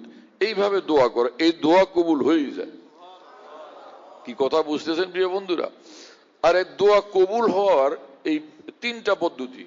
দোয়া কবুল হওয়ার কটা পদ্ধতি? তিনটা পদ্ধতি। নম্বর 1, যেটা চাইছিল আল্লাহ ওইটা দিয়ে দিলেন। এই কবুল হওয়ার এক সিস্টেম। দোয়া কবুল হওয়ার এই ব্যাখ্যা না জানার কারণে অনেকে বলে সারা জীবন দোয়া করলাম, কাম তো হলো না। কাম হয় আপনি আমি টের পাই না, বুঝি না। দোয়া কবুল হওয়ার 3 পদ্ধতি। নম্বর 1, যেটা চাইলাম ওটা হয়ে গেল। আল্লাহ আমারে খতিব বানায় দেন, ওই লোক কয়েকদিনের খতিব হয়ে গেছে। যা চাইলো তাই পাইলো। আল্লাহ আমারে ধর্মমন্ত্রী বানায় দেন, স্বরাষ্ট্রমন্ত্রী বানায় দেন, পররাষ্ট্রমন্ত্রী বানায় দেন, পরে হয়ে গেছে। যেটা চাইলো সেটা পাইলো। আল্লাহ আমার এই বছরই হজ করতে তৌফিক দেন, চলে গেছে। তো নগদ কবুল হলো না? এই একটা, যা চাইলো তা পাইলো, এই হলো কবুল হওয়া। আরেকটা হলো দোয়া করছিল একটা জিনিসের ব্যাপারে, সেটা সে বাস্তবে দেখে নাই, কিন্তু কোনো একটা ভয়ঙ্কর বিপদ তার উপর আসতেছিল। ওর দোয়াটাকে কেন্দ্র করে উসিলা বানায় আল্লাহ ওই বিপদটা সরাই দিয়েছেন। ও তো মনে করে যে আমি চাইছিলাম একটা চাকরি, হলো না, অথচ ওরে কে জানি হত্যা করার জন্য প্রস্তুত হয়েছিল, মারিয়ে ফেলবে। কথা বুঝেন নাই? অথবা ভয়ঙ্কর এক্সিডেন্ট করে একদম অচল হয়ে যাবে, আল্লাহ পাক ওই বিপদটা উঠাই দিয়েছেন, সরাই দিয়েছেন ওর দোয়াটাকে উসিলা করে। দুই পদ্ধতি হলো। নম্বর 3, যে কাল কিয়ামতে আল্লাহ পাক এই দোয়ার সুফল তাকে দান করবেন। এই দোয়াকে কেন্দ্র করে আল্লাহ পাক কাল কিয়ামতে ভয়ঙ্কর আযাব থেকে, বিপদ থেকে তাকে বাঁচাইয়া দিবেন। যে কোনো দোয়া আমরা করি, একজন ঈমানওয়ালা যখন দোয়া করে আল্লাহ পাক সেটা কবুল করেন, যদি সেটা হারাম খায়া দোয়া না করে থাকে আর হারামের জন্য দোয়া না করে থাকে। কথা পরিষ্কার? যদি হারাম খায়া দোয়া না করে আর হারামের জন্য দোয়া না করে, হারামের জন্য, আল্লাহ আমি যেন এই সিনেমা হলের যাতে ম্যানেজার হতে পারি, এটা কি ভালো কাজের দোয়া না হারাম কাজের দোয়া? আল্লাহ আজকেই যেন আমি মদের বোতল 10 বোতল আশা করছি কমপক্ষে একটা পেয়ে যাই, এটা কি জায়েজ দোয়া না হারামের দোয়া? হারামের জন্য দোয়া করলে সেটা কবুল হবে না। কিন্তু একজন মুসলমান যদি দোয়া করে, সে হারাম খায়া দোয়া করে না, তার বডিতে হারাম নাই আর হারামের জন্য দোয়া করে নাই, তাহলে এই দোয়া কবুল হয়ে যাবে। আর এই দোয়া কবুল হওয়ার পদ্ধতি এই 3টা। ক্লিয়ার ভাই? পরিষ্কার? আলহামদুলিল্লাহ রাব্বিল আলামিন। এরপরে শুনেন আরো মজার কথা। হ্যাঁ, আমাদের উলামায়ে কেরামের অধিকাংশের অভ্যাস, শতকরা 99 জনেরই অভ্যাস এরকম, অথবা আরো বেশি, 99.5 জন। আমরা ওই দাওরা পাস, উলুমুল হাদিস, ইফতা যাই পড়ছিলাম, দারুল দেওবন্দ, মাজারুল উলুম, যা যে দুনিয়ার যেখানে পড়লাম, আইসা পড়ানো শুরু করলাম। যেই কিতাবের সব কিতাব পড়ায় বস, আমি মৌলানা, আমি আলেম, আমি শেখুল হাদিস, আমি আল্লামা। এটা একজন আলেম মানুষের শান না। হ্যাঁ, এলেমের শান হলো সে মৌত পর্যন্ত পিপাসিত থাকবে, খালি এলেম অর্জন করতে থাকবে, আরো মোতালা করতে থাকবে, তাফসিরের কিতাব, হাদিসের কিতাব, শুরুহাত, হ্যাঁ, বিভিন্ন হাদিসের কিতাব এবং এর যে ব্যাখ্যা বিশ্লেষণ, এগুলো তালাশ করতে থাকা, ফিকহ, ফতোয়া, মাসাইল জানতে থাকা এবং আকাবের দ্বীনের তালিমা, তাদের জীবনী, এগুলো পড়তে থাকা, জানতে থাকা আমাদের কর্তব্য। এভাবে হাজারো জওয়াহেরাত, লাখ কোটি হীরা মণি মুক্তা আমাদের হাতে আসবে, আমরা সেগুলোর দ্বারা উপকৃত হব। মুসলমানদেরকে বলবো, বেশুমার মুসলমান এই সকল দৌলত পায়া আমাদেরকে দোয়া দিবেন এবং এটাকে হয়তো আল্লাহ পাক আমাদের নাজাতের উসিলা বানায় দিবেন। সেই জিনিসেরও বড় অভাব, সেই জিনিসেরও ভীষণ অভাব। না এলমের এতটা পিপাসা আমাদের অনেকের মধ্যে আছে, আর না মুসলমানদের কাছে দ্বীনের কথা পৌঁছানোর ফিকির এবং দরদ যে ওলামাদের মধ্যে আছে। অধিকাংশের মধ্যে এই দরদ আর ফিকির দেখা যায় না। না, এটা বেচাইন থাকা যে কিভাবে মানুষদেরকে দ্বীনের কথা শোনানো যায়। সব আমি আল্লাহওয়ালা হয়ে যাই, সব মানুষ আল্লাহওয়ালা হয়ে যায়। ভারতের নকশবন্দিয়া তরিকার বিখ্যাত বুজুর্গ মৌলানা শাহ মোহাম্মদ আহমদ সাহেব ইলাহাবাদী রহমতুল্লাহ আলী বলতেন, হে উলামায়ে দ্বীন, হে আউলিয়া কারাম, আমাদের কাজ হলো বনকে দীওয়ানা করেঙ্গে খলক কো দীওয়ানা হাম, বরসরে মিম্বর সুনায়েঙ্গে তেরা আফসানা হাম। আমি আল্লাহর দেওয়ানা হব, এক পৃথিবীকে আল্লাহর দেওয়ানা বানাবো, মিম্বরে মেহরাবি স্টেজে আমি আল্লাহর মহব্বতের কথা শোনাবো আল্লাহর বান্দাদেরকে, যাতে আমরা সব আল্লাহর দেওয়ানা হয়ে যেতে পারি। এই জিনিস আজকে কোথায়? শুকনা ওয়াজ, মিম্বরে মেহরাবে শুকনা ওয়াজ, কিছু হাদিস আয়াত মুখস্থ করে কোন রকম একটু বলে দেওয়া, এটা তো শুকনা ওয়াজ। হ্যাঁ, ব্যথাওয়ালা ওয়াজ হলো সে যদি আল্লাহর ওলি হয় তার অন্তর যেরকম আল্লাহর জন্য বেচায়, মানুষদেরকে আল্লাহওয়ালা বানানোর জন্য সে বেচায়ন হয়ে যাবে। কথা বুঝতেছেন? এটাকে বোঝার জন্য একটা দৃষ্টান্ত। এক মহিলা,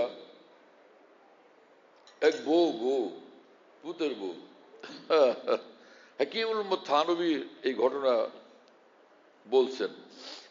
তো বউ বেচারের বুদ্ধি শুদ্ধি কম, জ্ঞান বুঝ কম, কথাবার্তা এমন একটা বলে যে শুনলে একদম মাথা ধরে।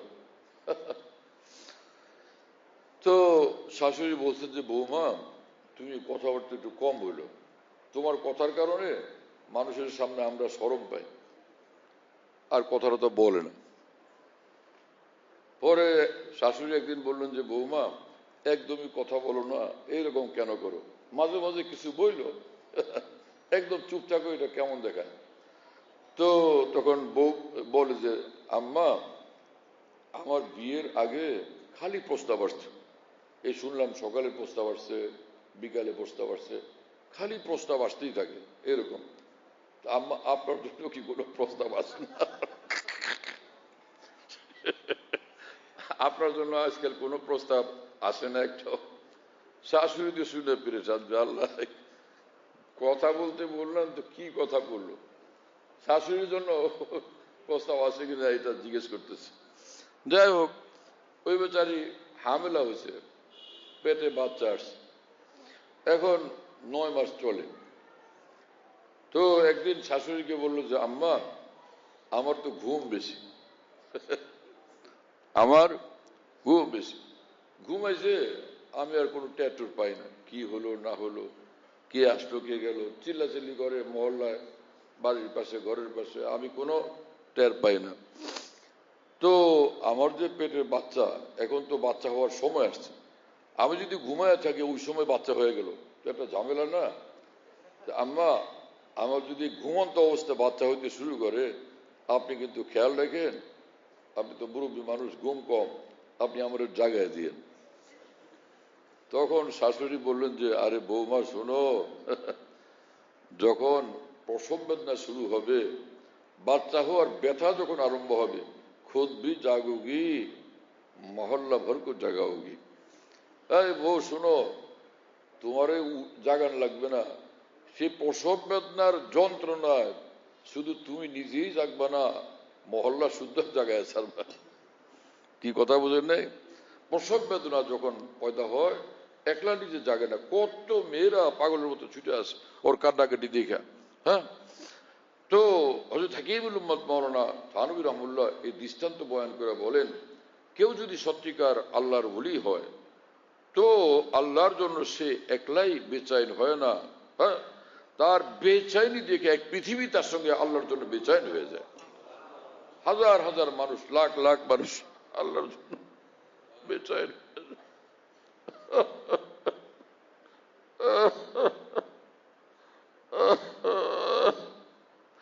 কোরআনে কারীমে রব্বুল আলামিন বলেন, লাকাদ জাআকুম রাসূলুম মিন আনফুসিকুম আজিজুন আলাইহি মা আনিতুম হারিসুন আলাইকুম বিল মুমিনিনা রাউফুর রহিম।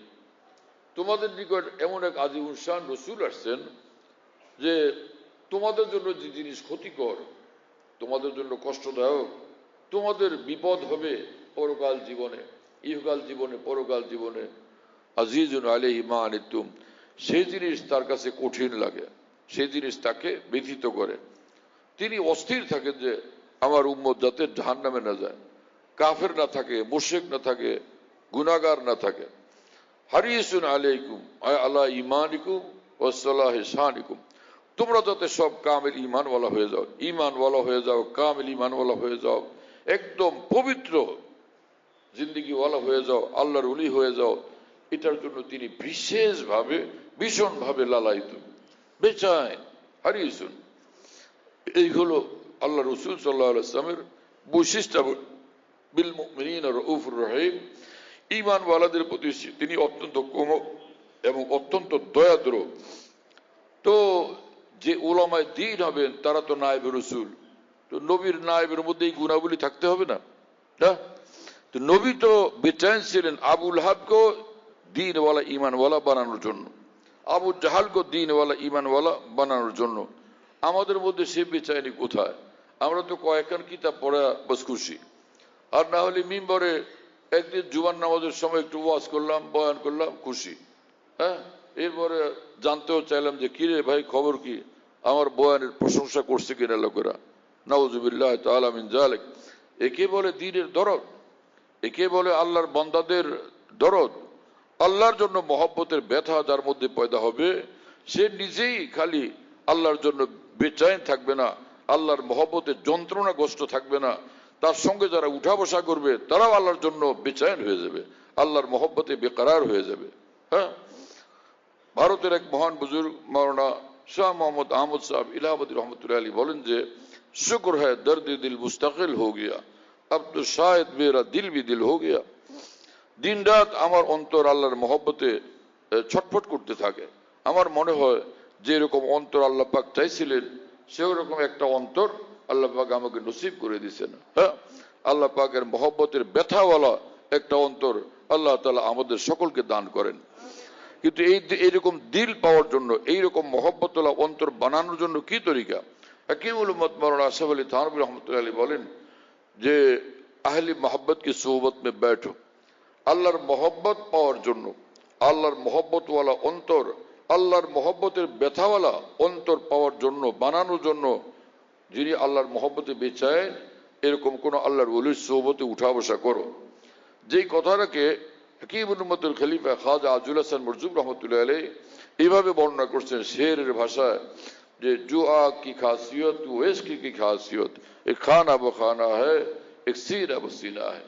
হ্যাঁ, আগুন যেরকম এক ঘরে লাগলে সেখান থেকে পাশের ঘরগুলোতে আগুন লাগে, যেই ওলির অন্তরে আল্লাহর মহব্বত পয়দা হয়েছে, এরকম কোন আল্লাহওয়ালাকে তালাশ করো, তার সঙ্গে উঠা বসা করো।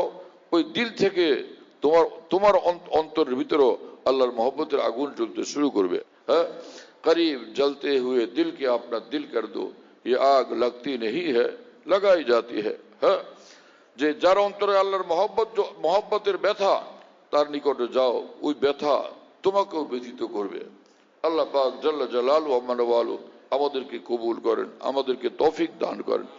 আমার ভাই, এজন্য জিন্দেগিকে জিন্দেগি বানানোর চেষ্টা করব আমরা। ইয়া আইয়ুহাল্লাযীনা আমানু তাকুল্লাহ, হে ঈমানওয়ালারা, আল্লাহ পাক বলেন, হে ঈমানওয়ালারা, তোমরা আল্লাহকে ভয় করো। ঈমানওয়ালা তো আছে, সে ইত্তাকুল্লাহ, আর তাকওয়া ধরতে বলতেছে।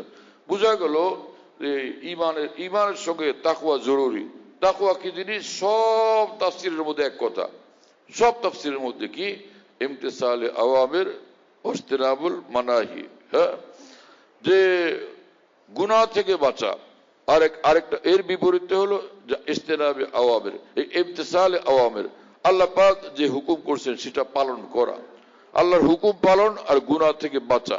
তো গুনাহ থেকে বাঁচা এটা তো বুঝলাম, তো হুকুম পালনটা কি? এটাকে অধিকাংশ লোকেরা বুঝতে পারে না। হুকুম পালন, ইমতিসাল আওয়ামির, আল্লাহর হুকুম কি? আল্লাহ পাক বলছেন যে এশাক পড়লো লাভ, কিন্তু এটা এশাকের হুকুম করেন নাই।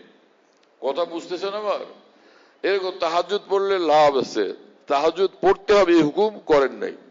নফল উমরা, নফল হজ করলে লাভ আছে, নফল হজ উমরার হুকুম নাই। কিন্তু ফরজের, সব ফরজ আমলের হুকুম আছে। 5 ওয়াক্ত নামাজ ফরজ, এটার হুকুম করছেন রব্বুল আলামিন, আকিমুস সালাহ। রমজানের রোজা ফরজ, এটার হুকুম করছেন রব্বুল আলামিন। কথা বুঝেন নাই? অনুরূপ ভাবে যেই বিষয়গুলো আল্লাহ পাকের হুকুম, যেটা ফরজ এবং ওয়াজিব যেটার নাম, এগুলোকে তুমি পালন করো, এগুলো ত্যাগ করো না। আর সব গুনাহ থেকে বিরত থাকো। এই দুইটা কাজ যে ব্যক্তি করলো, সে তাকওয়ার জিন্দেগি লাভ করলো। কি কথা বুঝতেছেন? যে প্রত্যেক ঈমানওয়ালার উপরে তাকওয়া অর্জন করা বিলকুল ফরজে আইন। প্রত্যেক ঈমানওয়ালার উপরে তাকওয়া অর্জন ফরজে আইন। ঈমানের যেরকম হুকুম, তাকওয়ারও সেরকম হুকুম করছে রব্বুল আলামিন। এই ঈমানওয়ালারা, তোমরা তাকওয়া অর্জন করো। ওয়া কুনু মা'আস সাদিকিন, আর যারা আল্লাহ পাকের সচ্চা বান্দা, হ্যাঁ, তোমরা তাদের রাস্তায় চলবে, তাদের সঙ্গে চলবে, তাদের পথ যেটা সেটা ধরবে। কিন্তু এই ক্ষেত্রে মুসলমান ব্যাপকভাবে গাফেল। আল্লাহ পাক বলেন সাদিকিনের সঙ্গে চলো, সে গিয়ে যোগ দিছে এমন লোকের সঙ্গে যে দিন বুঝে না, ইসলাম বুঝে না, শরীয়তের হুকুম আকাম জানে না। সাদেকিন মানে তো ওই মানুষ যার মধ্যে সহি এলেম আছে এবং সহি দিন আছে, সহি আমল আছে এবং দিনের সহি বুঝ আছে এবং ইসলামের উপর দিনের উপর একদম অটল। সে চোখ হেফাজত করে, জবান হেফাজত করে, সব গুনাহ থেকে সে বিরত থাকে এবং তার ঈমান আকীদা সহি। পয়লা তো তার ঈমান আকীদা কি, এটা থাক ভাই, এটা এইভাবে থাক। তার ঈমান আকীদা ঠিক আছে। যে সকল লোক ঈমান আকীদা ঠিক নাই, এরা গুমরাহ, তাদের রাস্তা কোনোভাবে ধরা যাবে না, তাদের রাস্তায় চলা যাবে না। গুমরার পিছনে চললে এই মানুষও গুমরাহ হবে।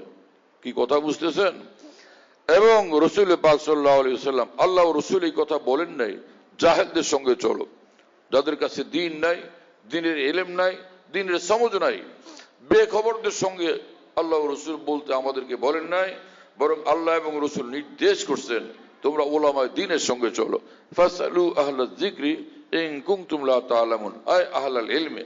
আল্লাহ পাক বলেন তোমাদের যাদের কাছে দ্বীনের ইলম নাই, তোমরা উলামায়ে দ্বীনের নিকট জিজ্ঞাসা করো এবং তাদের থেকে জিজ্ঞেস করে তোমরা ইলম অর্জন করো, সেই মোতাবেক জিন্দেগি বানাও। উলামায়ে দ্বীনকে ফলো করার জন্য আল্লাহ পাক নির্দেশ দিয়েছেন। হ্যাঁ, এবং রাসূলুল্লাহ সাল্লাল্লাহু আলাইহি ওয়াসাল্লাম এই কথা বলছেন, আল উলামা ওয়ারাসাতুল আম্বিয়া ওয়া ইন্নাল আম্বিয়া লাম ইউওয়ারিসু দীনারান ওয়ালা দিরহামান ইন্নামা ওয়ারাসুল ইলম ফামান আখাযাহু আখাযা বিহাজ্জিন ওয়াফির।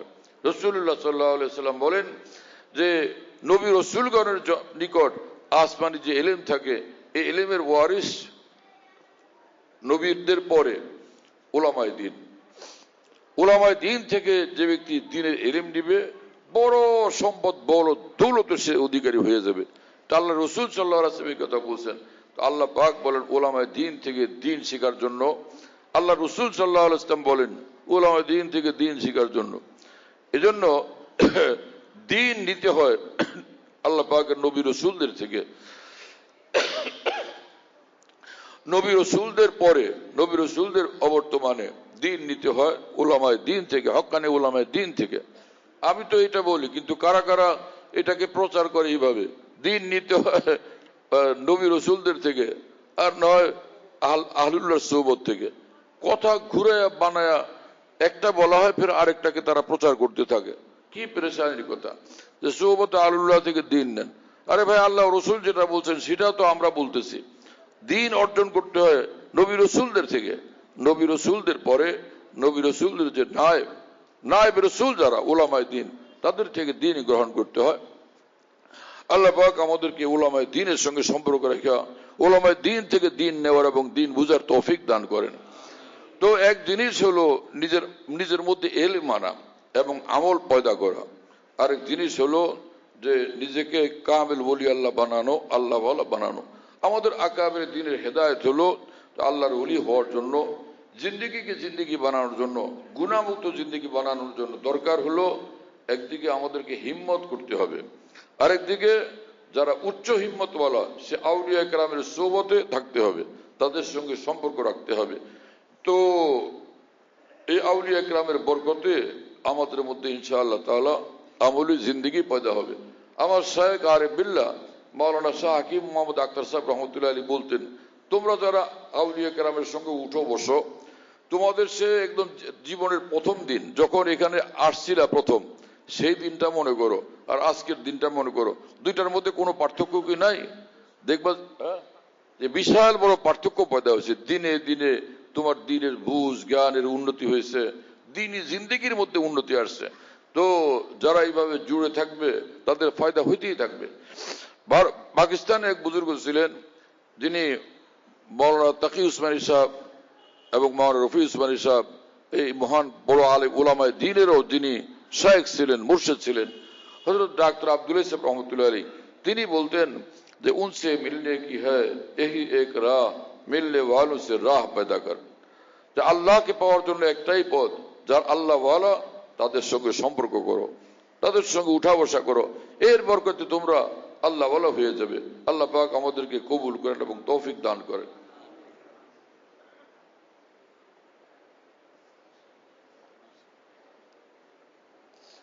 আমি সারা দেশে আলহামদুলিল্লাহ আমার সফর করার তৌফিক হয়। সারা দেশ থেকে উলামায়ে কেরাম এত বেশি সফরের তাকাজা করেন আমার, যে আমার হাতে না এত সময় আছে, না আমার এতটা আজকাল হিম্মত আছে। শারীরিকভাবে এত কষ্ট করার মতো অবস্থা এখন আমার নাই। সারা দেশ থেকে এইভাবে আলহামদুলিল্লাহ, সারা দেশ থেকে না, পৃথিবীর বিভিন্ন দেশ থেকে আলহামদুলিল্লাহ আল্লাহর রহমতে আল্লাহ পাকের বান্দারা ডাকতেছেন সফর করার জন্য। কিন্তু আমি তো শারীরিক কারণে এতটা হিম্মত করতে পারি না। কিন্তু যেখানেই আমার যাওয়ার তৌফিক হয়, সব মুসলমানদেরকে সহজে আল্লাহর দ্বীন বোঝানোর আমি চেষ্টা করি। কারণ মুসলমানদের মধ্যে ন্যাক আমল শোনার অভ্যাস তো আছে, ভাই তাহাজ্জুদ পড়লেই ফায়দা, এশরাক পড়লেই ফায়দা, এই আমল করলেই ফায়দা, এই ফজিলত, এগুলো শুনে পরে বুঝটা অনেকের এলোমেলো হয়ে যায়। অনেকের বুঝ এলোমেলো হয়ে যায়। বাইরে যে ভালো মানুষরা দেখি যে পাগড়ি পরে, আমি তো এখনো পাগড়ি পরলাম না। এই অনেকে দেখলাম লম্বা সময় মোরাকাবা করে, আমি তো এখনো মোরাকাবা করি না। অনেকে দেখি এশরাক আবিন পড়ে, আমি তো এখনো এগুলো করতে পারলাম না। অনেকে তাহাজ্জুদ, ভোর রাত্রে তাহাজ্জুদ পড়ে, আমি তো এখনো তাহাজ্জুদ ধরতে পারলাম না। সাধারণ মুসলমানরা এরকম অনেকে টেনশন করেন, তা আমি ওলি আল্লাহ কেমনে হব? আর যারা ওলামায়ে কেরাম, তারা বড় আকাবির দ্বীনের কিতাবাদি পড়েন না, খোঁজ খবর কিচ্ছু নাই, তো ভাবেন যে ভাই আমি ফতোয়া বিভাগে পড়াই, তো আমি এত ব্যস্ততার মধ্যে আল্লাহর ওলি হওয়ার এই কাজগুলো করবো কেমন? এগুলো তো বুঝে আসে না।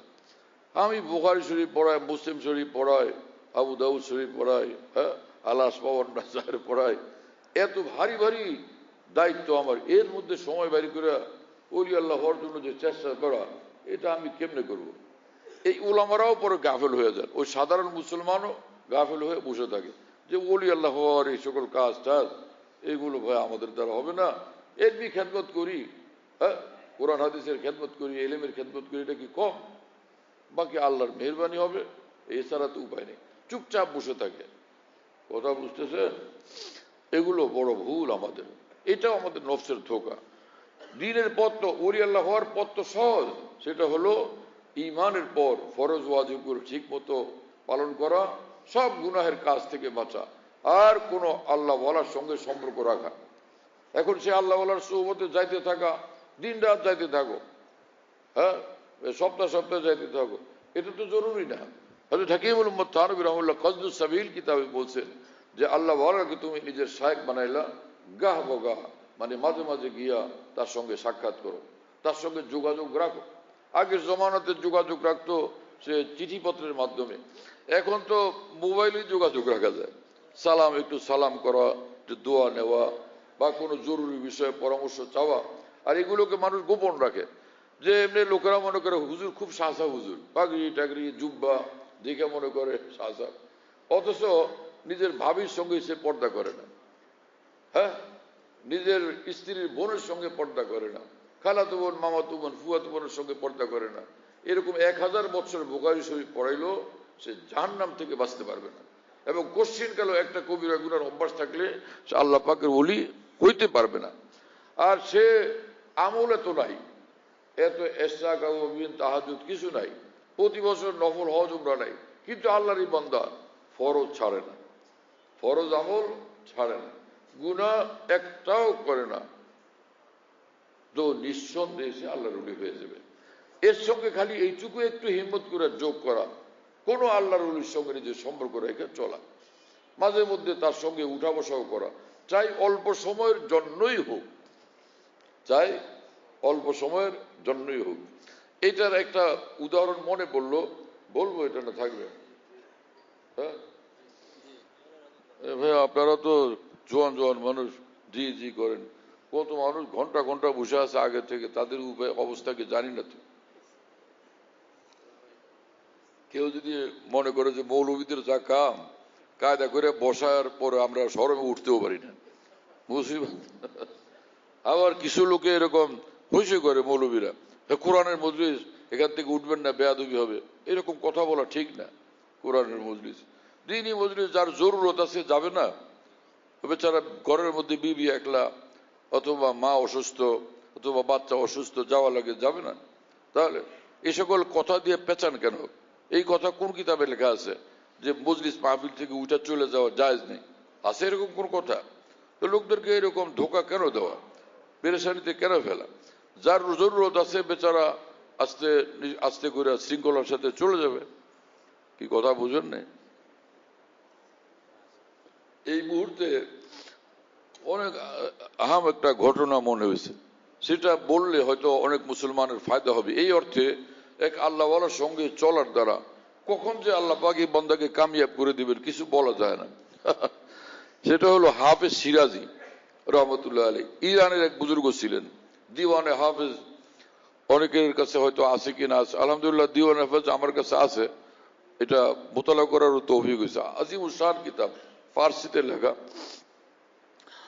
তো হাফেজ সিরাজি রহমতুল্লাহ আলী মস্ত বড় বুজুর্গ ওলি আল্লাহ ছিলেন, ইরানের মানুষ। তো ওনারা 7 ভাই, হ্যাঁ 7 ভাই, সব ভাই দুনিয়াদার, বাপও দুনিয়াদার, দুনিয়া নিয়ে ব্যস্ত। এই একটা মানুষ, এক 7 ভাইয়ের মধ্যে এক ভাই, এই লোক মসজিদে রীতিমতো যান, মসজিদে গিয়া কোরআন তেলাওয়াত, একটু জিকির আজকার, লম্বা দোয়া মোনাজাত। এর জন্য বাবা নারাজ। এর জন্য কি বাবা নারাজ, তুই কোনো কাজের না। যে আল্লাহর পথে হাঁটে ওইটা কোনো কামের না, আর রোজ যেটা পয়সা কামায় এটা হলো কাজের ছেলে। হযরত হাকিমুল উম্মত থানভী রহমাতুল্লাহর খলিফা খাজা আজুল হাসান মরজুব রহমতুল্লাহ বলেন, দুনিয়ার লোকেরা আমাদেরকে বলে এগুলোর অকর্মা, তো তিনি বলেন যে নিকম্মা হুয়া গর তো মরজুব কিয়া গম, বড়ি কার আমদ এ বেকার ইয়া হ্যায়। দুনিয়ার মানুষ আমাদেরকে অকর্মা বললে কি হবে? রব্বুল আলামিন বলেন যে তোমরাই হলো আমার কামের বান্দা। আমাকে খুশি করার জন্য তোমরা বেচাইন থাকো, তোমরা আসল কামের বান্দা। ওগুলো যে খালি ভাত তরকারি টাকা পয়সার জন্য খালি দৌড়াদৌড়ি করে, এরা কোন কামের? এরকম পয়সা তো ফেরাউনের কাছেও থাকে। হ্যাঁ, হালাল উপার্জন করে এটা ঠিক আছে, ইবাদতের পরে হালাল উপার্জন ফরজ আমল, কিন্তু দুনিয়া নিয়ে ব্যস্ত আর আল্লাহর দ্বীনের পথে সময় দেওয়ার সময় বেরি করতে পারো না, এটা তো ঠিক না। তো বাবা গোসা হয়েছে, গোসা হয়ে বলছে তুই বাইর বাড়ি থেকে, তার তেজ্যপুত্র করে দিছে।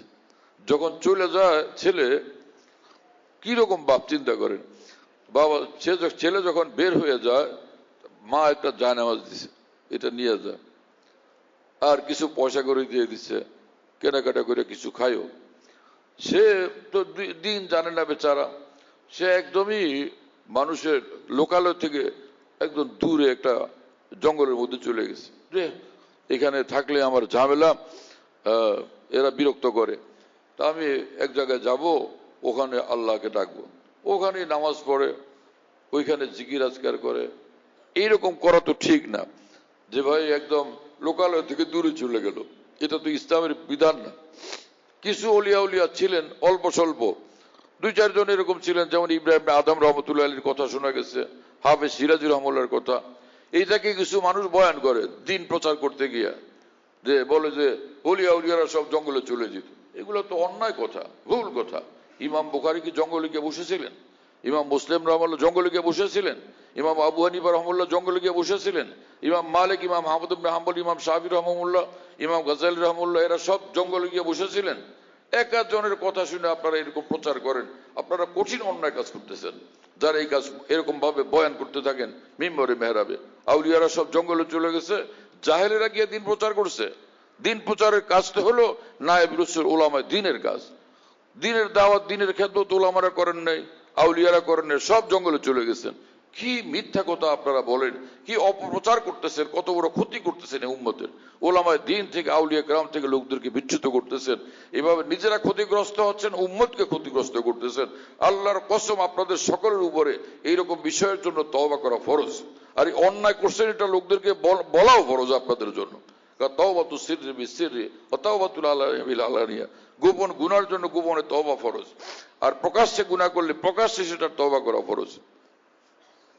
তা হাফেজ সিরাজি রহমতুল্লাহ আলাইহি জোয়ান মানুষ, তিনি তার যেটা বুঝে আসছে, লোকালয় থেকে তিনি চলে গেছেন জঙ্গলে। আল্লাহ পাকের নিয়ম হলো, আল্লাহ পাকের পৃথিবীর নিজাম হলো, নিয়ম হলো, এক ওলির সোহবতে আরেক ওলি বানান, এক ওলির সোহবতে আরেক ওলি বানান। রাসূলুল্লাহ সাল্লাল্লাহু আলাইহি ওয়াসাল্লামের সোহবত না পাইলে এই সাহাবীরা কি সাহাবী হইতেন? তো নবীর সোহবতে সাহাবী পয়দা হয়েছেন। আউলিয়াদের সোহবতে এরকম আউলিয়া উল্লাহ পয়দা হয়, ওলির সোহবতে ওলি পয়দা হয়। হযরত হাকিমুল উম্মত মাওলানা আসফ আলী থানভী রাহিমাহুল্লাহ বলতেন যে 21 দিন ডিম যখন মুরগির এই গরম পরের নিচে থাকে মুরগির গরম পরের নিচে, উষ্ণ পরের নিচে যখন থাকে ডিম 21 দিন, ওর থেকে ওই ডিমের থেকে ফের, ডিমের তো কোনো জান নাই, সেই ডিমের ভিতর থেকে জিন্দা বাচ্চা বের হয়ে আসে। হ্যাঁ, অনুরূপ ভাবে আল্লাহর কোন খাঁটি ওলির রুহের তাজাল্লির তপ্ত সুবতে মানুষ যখন কিছুদিন থাকে তো সেখান থেকে আল্লাহর ওলি পয়দা হয়। এখন হাফেজ সিরাজি তো আল্লাহকে পাওয়ার জন্য বেচাইন, কিন্তু আল্লাহ পাকের নিজাম হলো যে তুমি নেক আমল তো করবা, কিন্তু সঙ্গে কোনো ওলি আল্লাহর সোহবতে উঠা বসা করো। খালিতুহুম লিতাকুনু মিসলাহুম। তাফসীরুল মানিতে আল্লামা সৈয়দ মাহমুদ আলুসি আল বাগদাদি রহমতুল্লাহ লিখছেন যে একটা তাফসীর কুনু মা সাদিকিন, এটা ওয়াকিলা খালিতুহুম লিতাকুনু মিসলাহুম। ওই আয়াতের এক তাফসীর এটা যে আউলিয়াদের সঙ্গে এত উঠো বসো, এতটা থাকো, তাদের মতো ওলি তুমি হয়ে যাও, তাদের মতো আল্লাহর ভয়, আল্লাহর মহব্বতের জিন্দেগি, আল্লাহর এতাআতের জিন্দেগি তোমার মধ্যে পয়দা হয়ে যায়। তা হাফেজ সিরাজি জঙ্গলে গিয়ে আল্লাহকে পাবেন কিভাবে? কোন ওলির সোহবতে যাওয়া উচিত ছিল, কিন্তু সেই বুঝতো তার মধ্যে নাই। তা আল্লাহ পাক বান্দার অন্তরের বেচাইনি তো দেখেন। তা আল্লাহ পাক ওই জমানার বিখ্যাত ওলি আল্লাহ নজমুদ্দিন কুবরা রহমতুল্লাহ আলীকে, কুবরা মানে সাহেবে মোনাজারায় কুবরা, নজমুদ্দিন কুবরা রহমতুল্লাহ আলীকে তার অন্তরে আল্লাহ পাক এলহাম করলেন, ঢাললেন এই কথা, নজমুদ্দিন যে হাফেজ সিরাজি এই এক বান্দা জঙ্গলে আমাকে খুঁজতেছে, আমার ওলি হবে, এইটা তো কোনো তরিকা না আমার কোনো ওলির সোহবতের তাপের মধ্যে সে আল্লাহর ওলি হবে, তো ও তো বুঝে না। তা আমার নির্দেশ, তুমি যাও গিয়া ওরে তোমার সোহবত দিয়া ওর রুহকে গরমাও, হ্যাঁ, রুহকে আমার মহব্বতের উপযুক্ত বানাও, তুমি যাও, আমার নির্দেশ এটা। তো উনি এলহামের মাধ্যমে আল্লাহর কথা পায়া গেছেন সেই এলাকায়, গিয়া ওই বাড়িতে উঠছেন, বলছেন যে আপনার ছেলেরা কয়জন? ছেলে আমার 6 ছেলে। কই? একজন একজন একজন করে নিয়ে আসছে। এরা আর কোনো ছেলে নাই? বলে আর একটা আছে, ওটা আমি ত্যায্য করে দিছি, ওটা তো হিসাবের বাইরে। বলে সেটা কই? বলে সেটা খালি নামাজ, জিকির, তেলাওয়াত, খালি আল্লাহর নিয়ে ব্যস্ত, দিন নিয়ে ব্যস্ত, আমার এই দুনিয়ার ব্যবসা বাণিজ্যের কাজে কোনো সহযোগিতা সে করেই না, এজন্য ওটা ত্যায্য করে দিছি, ওটা অকর্মা। নজমুদ্দিন কুবরা রহমতুল্লাহ বলবেন ওই অকর্মাটাই আমার দরকার, যেটা অকর্মা সেটাই আমার দরকার। পরে লোকদের থেকে একটা আইডিয়া নিয়ে উনি ওই জঙ্গলে গেছেন। পরে যাইতে থাকলেন, হঠাৎ হাফেজ সিরাজির নজর পড়ছে, এই যে এক ওলি আল্লাহ বুজুর্গ আসছেন মনে হয়, কারণ যে মর্দে হাক্কানি কি পেশানি কা নূর কব ছুপা রহতা হয় পেশে জি শহুর। হ্যাঁ, এক ওলি আল্লাহকে দেখলে তার চেহারায় নূর ঝলমল করতে থাকে, তাকে দেখলে অন্তর আল্লাহর দিকে টানে। আল্লাযীনা ইযা রুউ যিকরাল্লাহ সুইলা রাসূলুল্লাহ সাল্লাল্লাহু আলাইহি ওয়াসাল্লাম মান আউলিয়াউল্লাহ ক্বালা আল্লাযীনা ইযা রুউ যিকরাল্লাহ।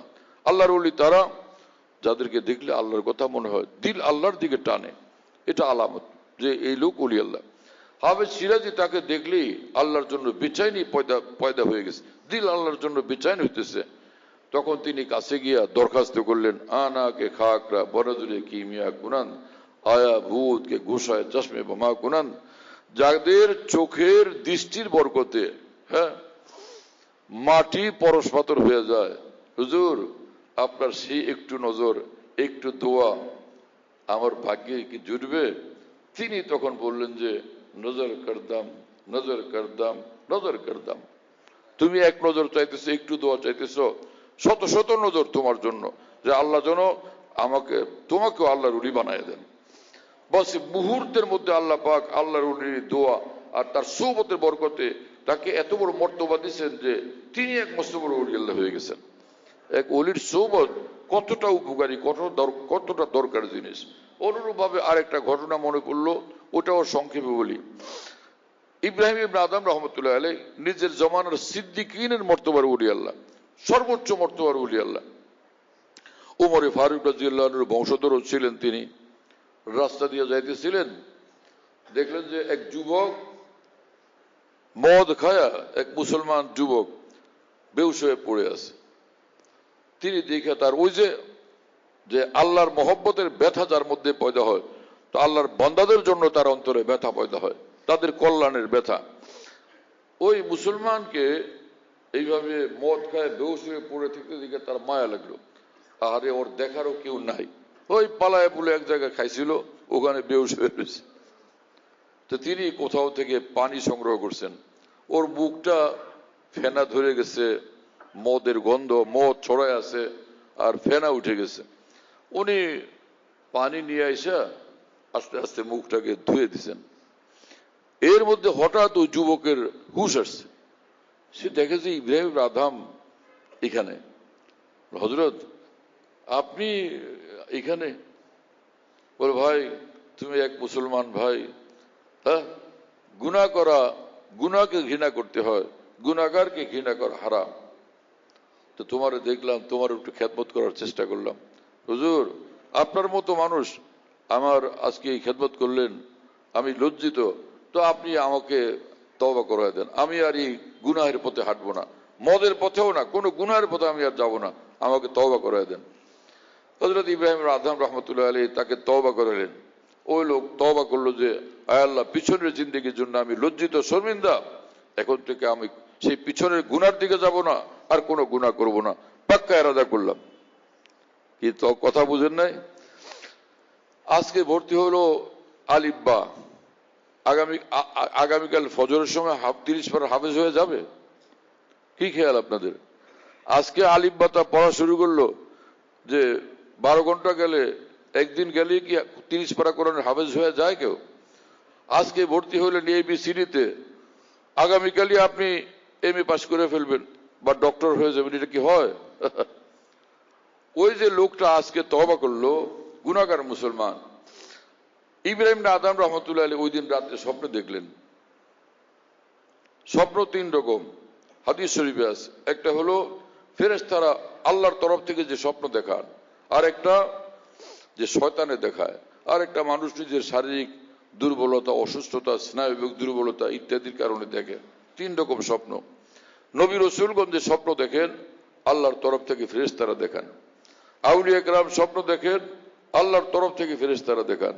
ইব্রাহিম আদম রহমতুল্লাহ এত বড় ওলি, সিদ্দিকিনের মর্তবার ওলি আল্লাহ, তো তিনি রাত্রিবেলা স্বপ্নে দেখেন যে এই যে আজকের তওবাকারী এই গুনাহগার মদখোর ছেলেটা, আল্লাহ পাক তাকে ইব্রাহিম ইবনে আদমের স্তরের সিদ্দিকিনের মর্তবার ওলি আল্লাহ বানায় দিয়েছেন। তো হযরত ইব্রাহিম ইবনে আদম আল্লাহকে বললেন যে আয় আল্লাহ, মানুষ কষ্ট করে, মেহনত করে, মুজাহাদা করে, হ্যাঁ, তারপরে কোনোদিন সে আল্লাহর ওলি হয়, এটা তো আমরা দেখছি, আমরা জানি। কিন্তু ও জীবনভর খাইলো মদ, আজকে তওবা করলো, আপনি তার একদম সর্বোচ্চ স্তরের ওলি আল্লাহ, সিদ্দিকিনের স্তরের ওলি আল্লাহ বানায় দিয়েছেন। হ্যাঁ, এটার রহস্যটা আমার বুঝে আসে নাই। এর মধ্যে আপনার রহস্য কি, হিকমত কি, এর গূঢ় রহস্য কি, তা আমার জানতে আগ্রহ। আল্লাহ পাক জাল্লা জালালহু আম্মানা উত্তর দিলেন যে হে ইব্রাহিম ইবনে আদম, শোনো, আনতা গাসালতা ফামাহু লিআজলি, আনতা গাসালতা ফামাহু লিআজলি ফাগাসালতু কলবাহু লিআজলিকা। আমার খাতিরে তুমি আমার গুনাহগার বান্দার মুখটা ধুয়ে দিছো। আমি যখন দেখছি আমার ওলি আমার গুনাহগার বান্দার এতটুকু খেদমত করছে, খাতির করছে, আমার খাতিরে তুমি ওর মুখ ধুয়ে দিছো, যে ও হোক গুনাহগার কিন্তু আমার বান্দা। আমি এটা যখন দেখলাম, তুমি আমার খাতিরে ওর মুখ ধুয়ে দিছো, তোমার খাতিরে আমি ওর দিলটা ধুয়ে দিলকে পবিত্র বানাই দিছি। আমার ভাইয়েরা, কি আজীব আজীব ঘটনা বলি। এজন্য সকলে পাক্কা ইরাদা করি, ইনশাআল্লাহ আমরা গুনাহ আর করব না, ফরজ ওয়াজিব আমলগুলো করব, গুনাহ করব না। আর কোনো না কোনো ওলির সঙ্গে সম্পর্ক রাখবো ইনশাআল্লাহ, আল্লাহর জন্য, আল্লাহকে পাওয়ার জন্য। হ্যাঁ, ওলামায়ে দ্বীন তোলাবায়ে কেরামও এই ফিকির করি। আর অতীতের যে গুনাহ হয়ে গেছে সেটার কি হবে, সেটার জন্য তওবা। আত-তাইবু মিনাজ যামবি কামান লা যামবালা। দুই উযু করেন, 2 রাকাত নামাজ পড়েন, আল্লাহর কাছে বলেন পিছনের জিন্দেগি সব গুনার জন্য আমি লজ্জিত, আমি শর্মিন্দা, আমি আর সেই গুনার দিকে যাব না।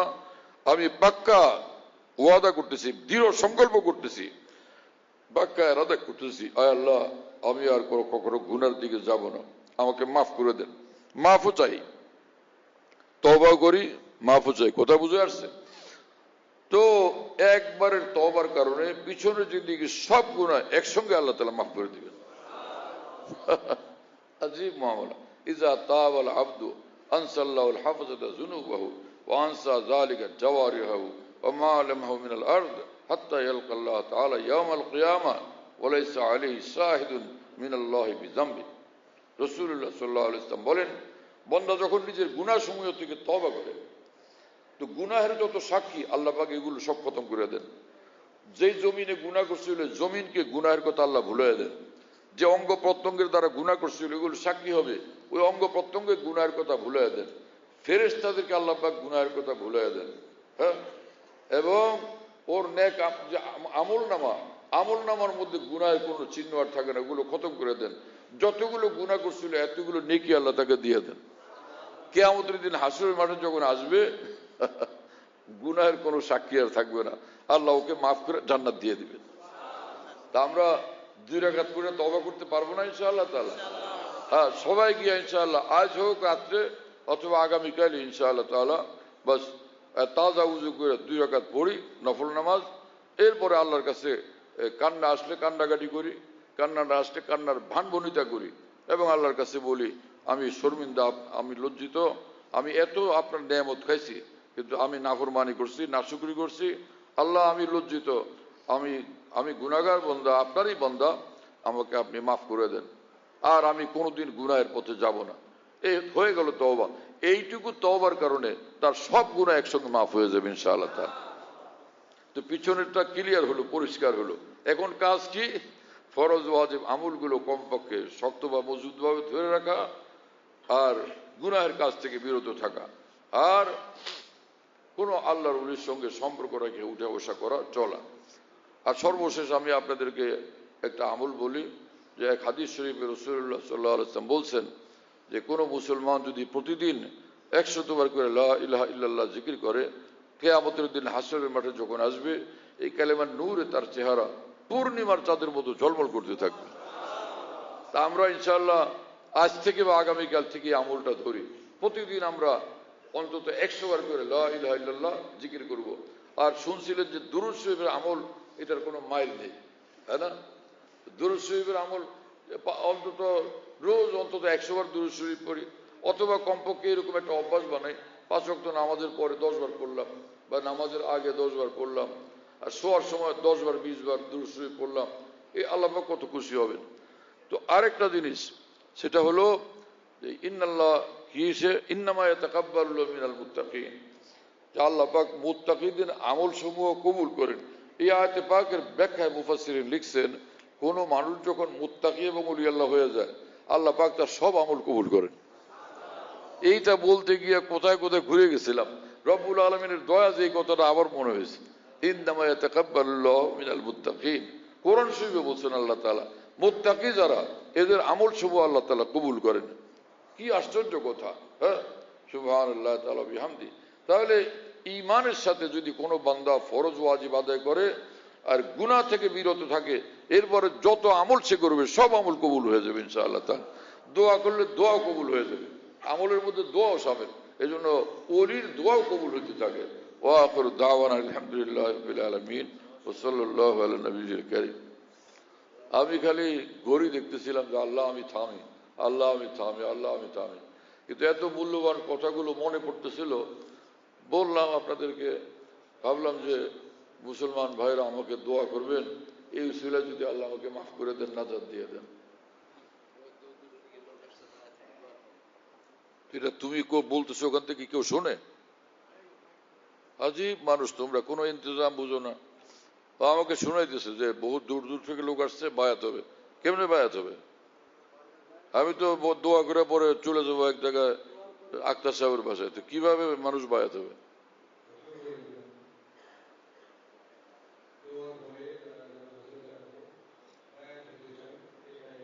আর একটু সরায় বলেন, নাহলে তো শোনা যায় না।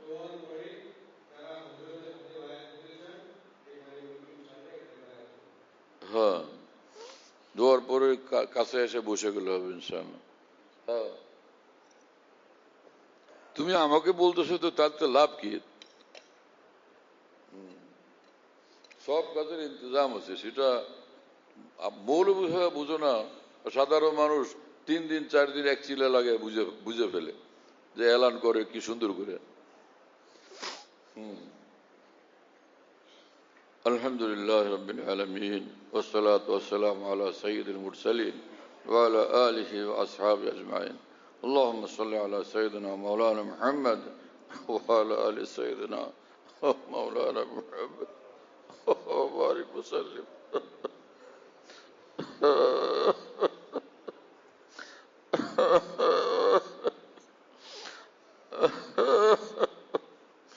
اللهم صل على سيدنا مولانا محمد وعلى آل سيدنا مولانا محمد وبارك وسلم. اللهم صل على سيدنا محمد صلاة تنجينا بها من جميع الأهوال والآفات وتغفر لنا بها جميع الحاجات وتطهرنا بها من جميع السيئات وترفعنا بها عندك على الدرجات وتبلغنا بها أقصى الغايات من جميع الخيرات في الحياة وبعد الممات إنك على كل شيء قدير. رب اغفر وارحم وأنت خير الراحمين. ربنا ظلمنا أنفسنا وإن لم تغفر لنا وترحمنا لنكونن من الخاسرين.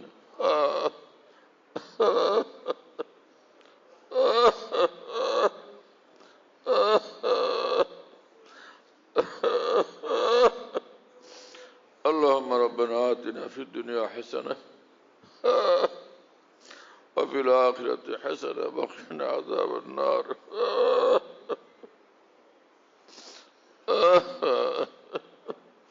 اللهم اجعلنا هداة مهتدين غير ضالين ولا مضلين. اللهم جنبنا الفواحش ما ظهر منها وما بطن. اللهم اجعل سريرتي خيرا من علانيتي واجعل علانيتي صالحة. يا من لا تزره الذنوب ولا تنقصه المغفرة هب لنا ما لا ينقصك واغفر لنا ما لا يضرك. اللهم إنك عفو كريم تحب العفو فاعف عنا. আল্লাহ আমাদের সকলকে মাফ করে দেন, আমাদের সমস্ত গুনাহ মাফ করে দেন, ছোট বড় সব গুনাহ মাফ করে দেন। আল্লাহ আমাদের সব গুনাহ মাফ করে দেন। আল্লাহ আমাদের সব গুনাহ মাফ করে দেন। আয় আল্লাহ আমাদেরকে মুত্তাকি বানায়া দেন। আয় আল্লাহ আমাদেরকে আল্লাহ ওয়ালা বানায়া দেন। আয় আল্লাহ সব গুনাহ থেকে হিম্মত এবং তৌফিক আমাদেরকে দান করেন। খালিস তওবা আমাদেরকে নসিব করেন। খালিস তওবা আমাদেরকে নসিব করেন। খালিস তওবা আমাদেরকে নসিব করেন। ঈমানের উপর দ্বীনের উপরে অটল জিন্দেগি আমাদেরকে নসিব করেন। আমাদেরকে আপনার বানান, আপনি আমাদের হয়ে যান। আমাদেরকে আপনার বানান, আপনি আমাদের হয়ে যান।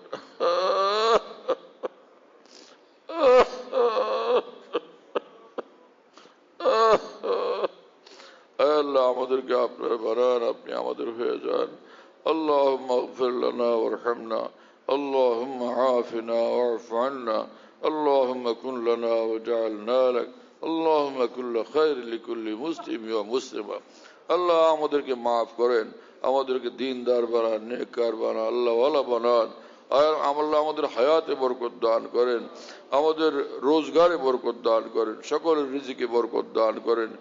আল্লাহ মেহেরবান মালিক, আমাদের সকলের ব্যবসা বাণিজ্যের ভিতরে অকল্পনীয় অভাবনীয় বরকত দান করেন। সারা বিশ্বের মুসলমানকে মাফ করেন। আল্লাহ মুসলমানদের ঘরে ঘরে রহমত বরকত নূর বেশুমার আপনি দান করেন।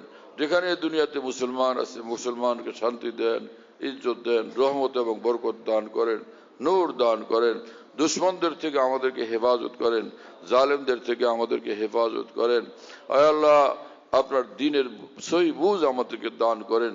যারা যত লাইনে দ্বীনের খেদমত করতেছে ভুলগুলো সংশোধন করার তৌফিক দেন। সব গুমরাহি থেকে হেফাজত করেন এবং সব ইলমের খেলাফ হিদায়াতের খেলাফ রাস্তা থেকে ফিরবার এবং সহি পথে চলার জন্য আপনি তৌফিক দেন এবং কবুল করেন। এখানে যে দফতরি পাড়া মাদ্রাসা আছে আল্লাহ আজিম, এই মাদ্রাসাকে কিয়ামত পর্যন্ত আজিমুশান দারুল উলুম রূপে আপনি কবুল করেন। বেশুমার উলামায়ে দ্বীন আউলিয়া কেরাম এখান থেকে আপনি পয়দা করেন, বড় বড় রাহবর উম্মত এখান থেকে পয়দা করেন। तमाम দ্বীনি মাদারিস থেকে এরকম উলামায়ে দ্বীন এবং আউলিয়া কেরাম রাহবর উম্মত আপনি পয়দা করেন। এই মাদ্রাসার পাশে 34% জমি কোনো মুসলমান ভাইয়ের যেটা মাদ্রাসার দরকার, আল্লাহ এই জমিটা মাদ্রাসার জন্য আপনি কবুল করেন। আল্লাহ এই জমিটা মাদ্রাসার জন্য আপনি কবুল করেন। আল্লাহ এই জমিটা মাদ্রাসার জন্য দ্রুততর আপনি কবুল করেন এবং জমিওয়ালাকে যে টাকা পয়সা দিতে হবে সেটারও ব্যবস্থা আপনি করে দেন। ওই জমিনওয়ালা ভাইয়ের দিলকে আপনি আল্লাহ আপনি পুরাপুরি দিলকে আপনি মাদ্রাসার জন্য মহব্বতে বেচাইন বানায় দেন। এবং মাদ্রাসার সঙ্গে যুক্ত সভাপতি সাহেবকে দেখলাম যে কাঁদতেছেন, বলতেছেন যে এই জমিনটা হবে মাদ্রাসার জন্য। বৃদ্ধ মানুষ, তিনি মাদ্রাসার এই জমিনের কথা বলে আজকে আমার সামনে কান্না করতেছিলেন। আল্লাহ এই মানুষের কান্নাও আপনি কবুল করেন, মাদ্রাসার উলামাদের কান্নাকাটি তুলাবাদের কান্নাকাটিয়ে কবুল করেন। আল্লাহ মেহেরবান মালিক, জলদি জলদি যাতে জমিনটা হয়ে যায় মাদ্রাসার, সেই ব্যবস্থা আপনি করে দেন এবং বহু মুসলমান ভাইদেরকে এই খেদমতের জন্য আপনি কবুল করেন। আমি কয়েক বছর থেকে এই জমিনটার কথা বারবার শুনতেছি, যখনই শুনি খুব দিলের ভিতরে ব্যথা লাগে। আর ওনারা ঢাকা গেলেও মোহতাম সাহেব মুফতি মিজান ঢাকা গেলে জিজ্ঞেস করতে থাকি যে জমিনটার এখনো সুরা হলো কিনা। রব্বুল আলমিন আপনি আজিমুশান কুদরতওয়ালা, আজিমুশান মেহরবানিওয়ালা, আপনি সব কিছু আপনার কাছে আসান, আপনি দ্রুততর আসান ভাবে এটার সুব্যবস্থা আপনি করে দেন, মোকাম্মল ইন্তজাম করে দেন। আল্লাহ সারা বিশ্বে যত দ্বীনি প্রতিষ্ঠান আছে, দ্বীনি মাদ্রাসা, দ্বীনি মার্কাজ আছে, আপনি কবুল করেন। সবগুলো দ্বীনি প্রতিষ্ঠানকে, দ্বীনি মার্কাজকে হকের মার্কাজ, হেদায়েতের মার্কাজ, সুন্নতের মার্কাজ, নূরের মার্কাজ আপনি বানান। সব দ্বীনি মার্কাজ থেকে যেন খাঁটি মুসলমান পয়দা হয়, খাঁটি ইমানদার পয়দা হয়, খাঁটি আল্লাহওয়ালা পয়দা হয়, সেই ব্যবস্থা আপনি করে দেন। আল্লাহ খাঁটি আল্লাহওয়ালাদের সঙ্গে তাদেরকে চিনবার, তাদের সঙ্গে সম্পর্ক রাখার, তাদের সঙ্গে উঠা বসা করার জন্য আমাদেরকে তৌফিক দেন, সমস্ত মুসলমানকে তৌফিক দান করেন। এত লম্বা সময় যাবৎ এখানে আপনার বান্দারা আজকে কষ্ট স্বীকার করে বসে আছেন, আপনার তালাশে, আপনার মহব্বতে বেচাইন, কাউকে আপনি মাহরুম করেন না।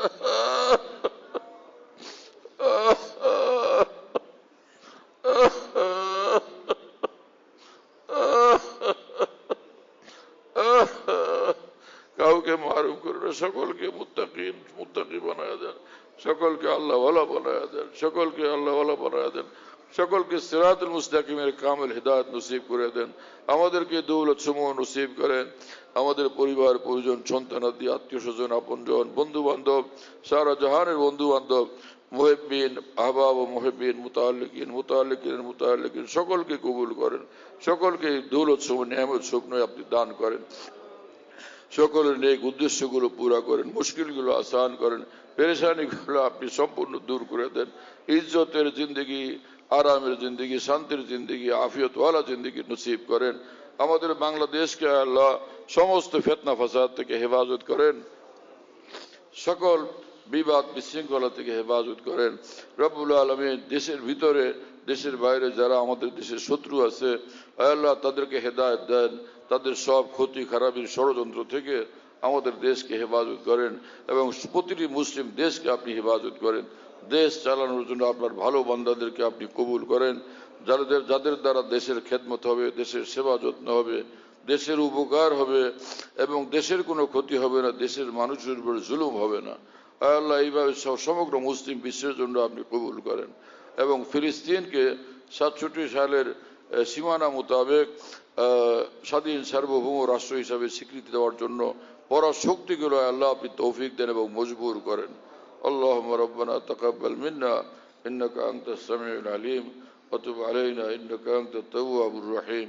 সুবহানা রাব্বিকা রাব্বিল ইজ্জাতি আম্মা ইয়াসিফুন ওয়া সালামুন আলাল মুরসালিন আলহামদুলিল্লাহি রাব্বিল আলামিন। সাল্লাল্লাহু আলা নবিয়্যিল কারীম।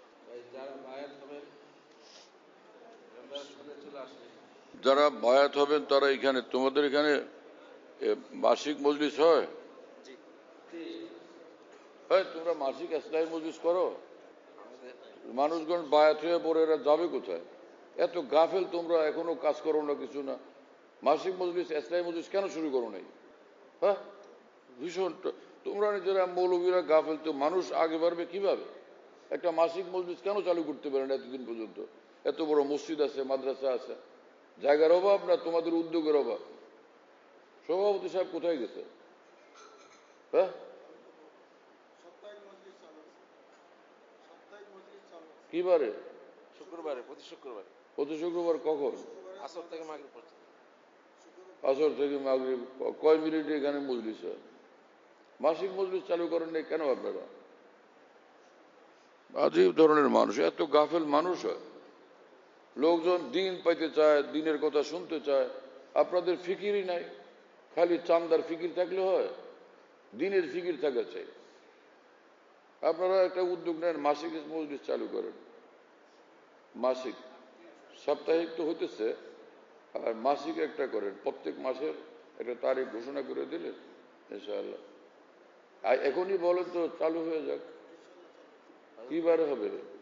কোন মাসের জুমার দিনে? আমার খেয়াল ইংরেজি মাসের প্রথম শুক্রবারে। হ্যাঁ, আসর থেকে নিয়ে আসা পর্যন্ত। হ্যাঁ, প্রতি ইংরেজি মাসের প্রথম শুক্রবারে আসর থেকে নিয়ে আসা পর্যন্ত মাসিক ইজতেমা হবে এখানে এই মসজিদে। ঠিক আছে না? জি ইনশাআল্লাহ, এটা চালু করেন। আল্লাহর বান্দারা আসবে, দিনের কথা শুনবে, ফায়দা হবে। যারা শোনাবেন তাদেরও ফায়দা হবে, যারা বসবেন তাদেরও ফায়দা হবে ইনশাআল্লাহ। ইংরেজি মাসের প্রত্যেক ইংরেজি মাসের প্রথম শুক্রবার আসরের পর থেকে এশা পর্যন্ত এখানে একটা ইসলামী মজলিস হবে ইনশাআল্লাহ। আর প্রত্যেক শুক্রবারে হয় আসর থেকে নিয়ে মাগরিব পর্যন্ত। এটাতে যারা স্থানীয় তারা আপনারা এই মজলিসে জুড়বেন ইনশাআল্লাহ তাআলা। আল্লাহ তাআলা কবুল করেন। যারা বায়াত হচ্ছেন তারা প্রতিদিন একটা সময় বের করবেন, জিকির করবেন। এক আমল হলো জিকির, লা ইলাহা ইল্লাল্লাহ 300 বার, আল্লাহ আল্লাহ জিকির 300 বার। 300 বার না পারলে 200 বার, 200 বারও যদি না করেন কমপক্ষে 100 বার। লা ইলাহা ইল্লাল্লাহ জিকির 100 বার, আল্লাহ আল্লাহ জিকির করবেন 100 বার। আর দুরূদ শরীফ 100 বার, ইস্তেগফার 100 বার। যদি 100 বার 100 বার করতে হিম্মত না করেন, অন্তত 10 বার 10 বার করবেন। আল্লাহ তাআলা কবুল করেন। এটা একটা আমল হলো। 5 ওয়াক্ত নামাজের পরে, 5 ওয়াক্ত নামাজের পরে সুবহানাল্লাহ 10 বার, আলহামদুলিল্লাহ 10 বার, আল্লাহু আকবার 10 বার। আর শোয়ার আগে সুবহানাল্লাহ 33 বার, আলহামদুলিল্লাহ 33 বার, আল্লাহু আকবার 34 বার। ঘুমাবার আগে এটা করবেন। ঠিক আছে? আর প্রতিদিন মাগরিবের নামাজের পর, ফজরের নামাজের পর বিসমিল্লাহ সহ কুল হুয়াল্লাহ শরীফ 3 বার, সূরা ফালাক 3 বার, সূরা নাস 3 বার পড়বেন। আর প্রতিদিন এশার নামাজের সুন্নতের পর বিতিরের আগে 2 রাকাত 2 রাকাত 4 রাকাত নফল তাহাজ্জুদের নিয়তে পড়বেন। প্রথম 2 রাকাতের পর আল্লাহ পাকের নিকট সব গুনাহ খাতা ভুল ত্রুটির জন্য তওবা করবেন, মাফ চাইবেন। দ্বিতীয় 2 রাকাতের পর যত নেক উদ্দেশ্য, যত নেক হাজত আছে আল্লাহর নিকট দোয়া করবেন। ঠিক আছে না? কয়টা আমল হলো? একটা হলো নির্দিষ্ট জিকির, লা ইলাহা ইল্লাল্লাহ, আল্লাহ আল্লাহ জিকির, ইস্তেগফার, দুরুদ, এই একটা জিকিরের আমল। আরেকটা হলো 5 ওয়াক্ত নামাজের পরের আমল। আরেকটা হলো মাগরিবের, ফজর মাগরিবের পরের আমল। আরেকটা যে এশার নামাজের সুন্নতের পর ভিতরের আগে 2 4 রাকাত তাহাজ্জুদের নিয়তে পড়বে। তাহাজ্জুদের জন্য উত্তম সময় ভোর রাত। যারা দুর্বলতা, কমজোরি, ব্যস্ততার কারণে ভোর রাত্রে উঠতে পারেন না, তারা যদি এশার পরে তাহাজ্জুদ পড়ে নেন, এতেও তাহাজ্জুদের ফজিলত অর্জন হবে। যদিও সবচেয়ে বেশি ফজিলত ভোর রাত্রে। আলহামদুলিল্লাহ, আলহামদুলিল্লাহ নাহমাদুহু ওয়া নাস্তাঈনুহু ওয়া নাস্তাগফিরুহু ওয়া নু'মিনু বিহি ওয়া নাতাওয়াক্কালু আলাইহি ওয়া নাউযু বিল্লাহি মিন শুরুরি আনফুসিনা ওয়া মিন সাইয়্যাতি আ'মালিনা। من يهده الله فلا مضل له ومن يضلله فلا هادي له ونشهد أن لا إله إلا الله ونشهد أن سيدنا ونبينا ومولانا محمدا عبده ورسوله صلى الله تعالى عليه وعلى آله وأصحابه وبارك وسلم تسليما كثيرا. أما بعد، فأعوذ بالله من الشيطان الرجيم. بسم الله الرحمن الرحيم. يا أيها الذين آمنوا اتقوا الله وكونوا مع الصادقين. وقال رسول الله صلى الله تعالى عليه وسلم: المرء على دين خليله فلينظر أحدكم من يخالل. বলেন, হে আল্লাহ, আমি তওবা করতেছি কুফর থেকে, শিরক থেকে, বিদআত থেকে, तमाम ছোট বড় গুনাহ থেকে, বিশেষ করে কুদৃষ্টি থেকে, হিংসা থেকে, গীবত ও জুলুম থেকে। হে আল্লাহ, আমি ওয়াদা করতেছি 5 ওয়াক্ত নামাজ জামাতের সাথে সুন্নত মোতাবেক আদায় করার চেষ্টা করব। রমজান শরীফের রোজা রাখব, যাকাত ফরজ হলে যাকাত দিব, হজ ফরজ হলে হজ করব। হে আল্লাহ, আমি বায়াত হইতেছি 4 তরিকাতে: চিশতিয়া, কাদেরিয়া, নকশবন্দিয়া, মুজাদ্দিদিয়া, সোহরওয়ার্দিয়াতে।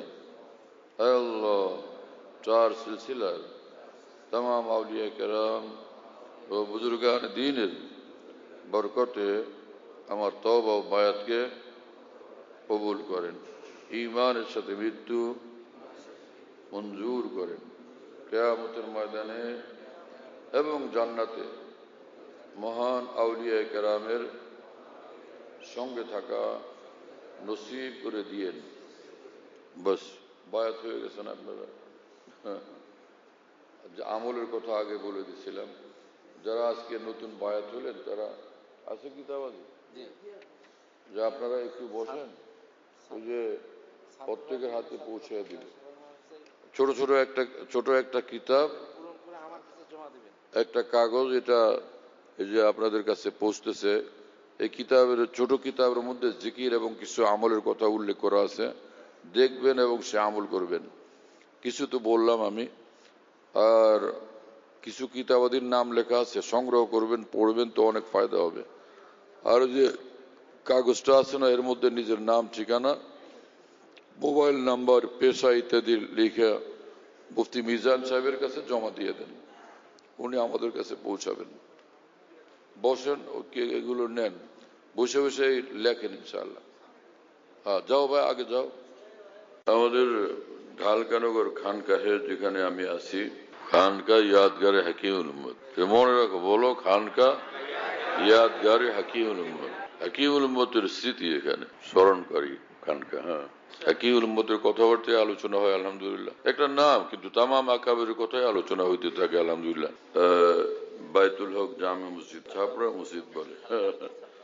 5 তলা বিল্ডিং, ওটার নাম ছাপড়া মসজিদ। সেই পুরানো নাম এটা আছে। তো ছাপড়া মসজিদ, সেখানে মাসিক ইজতেমা হয় প্রত্যেক ইংরেজি মাসের 2য় বৃহস্পতিবার। আসর থেকে শুরু হয়, রাত 10টা পর্যন্ত, 10:30 পর্যন্ত হয়। তো ওখানে শরীক হওয়ার জন্য চেষ্টা করবেন ইনশাআল্লাহ। খানকা বিডি এই অ্যাপস, এটা খুলতে পারলে ওর মধ্যে বয়ান, কবিতা, বুকস ইত্যাদি সব একসঙ্গে পাওয়া যায়।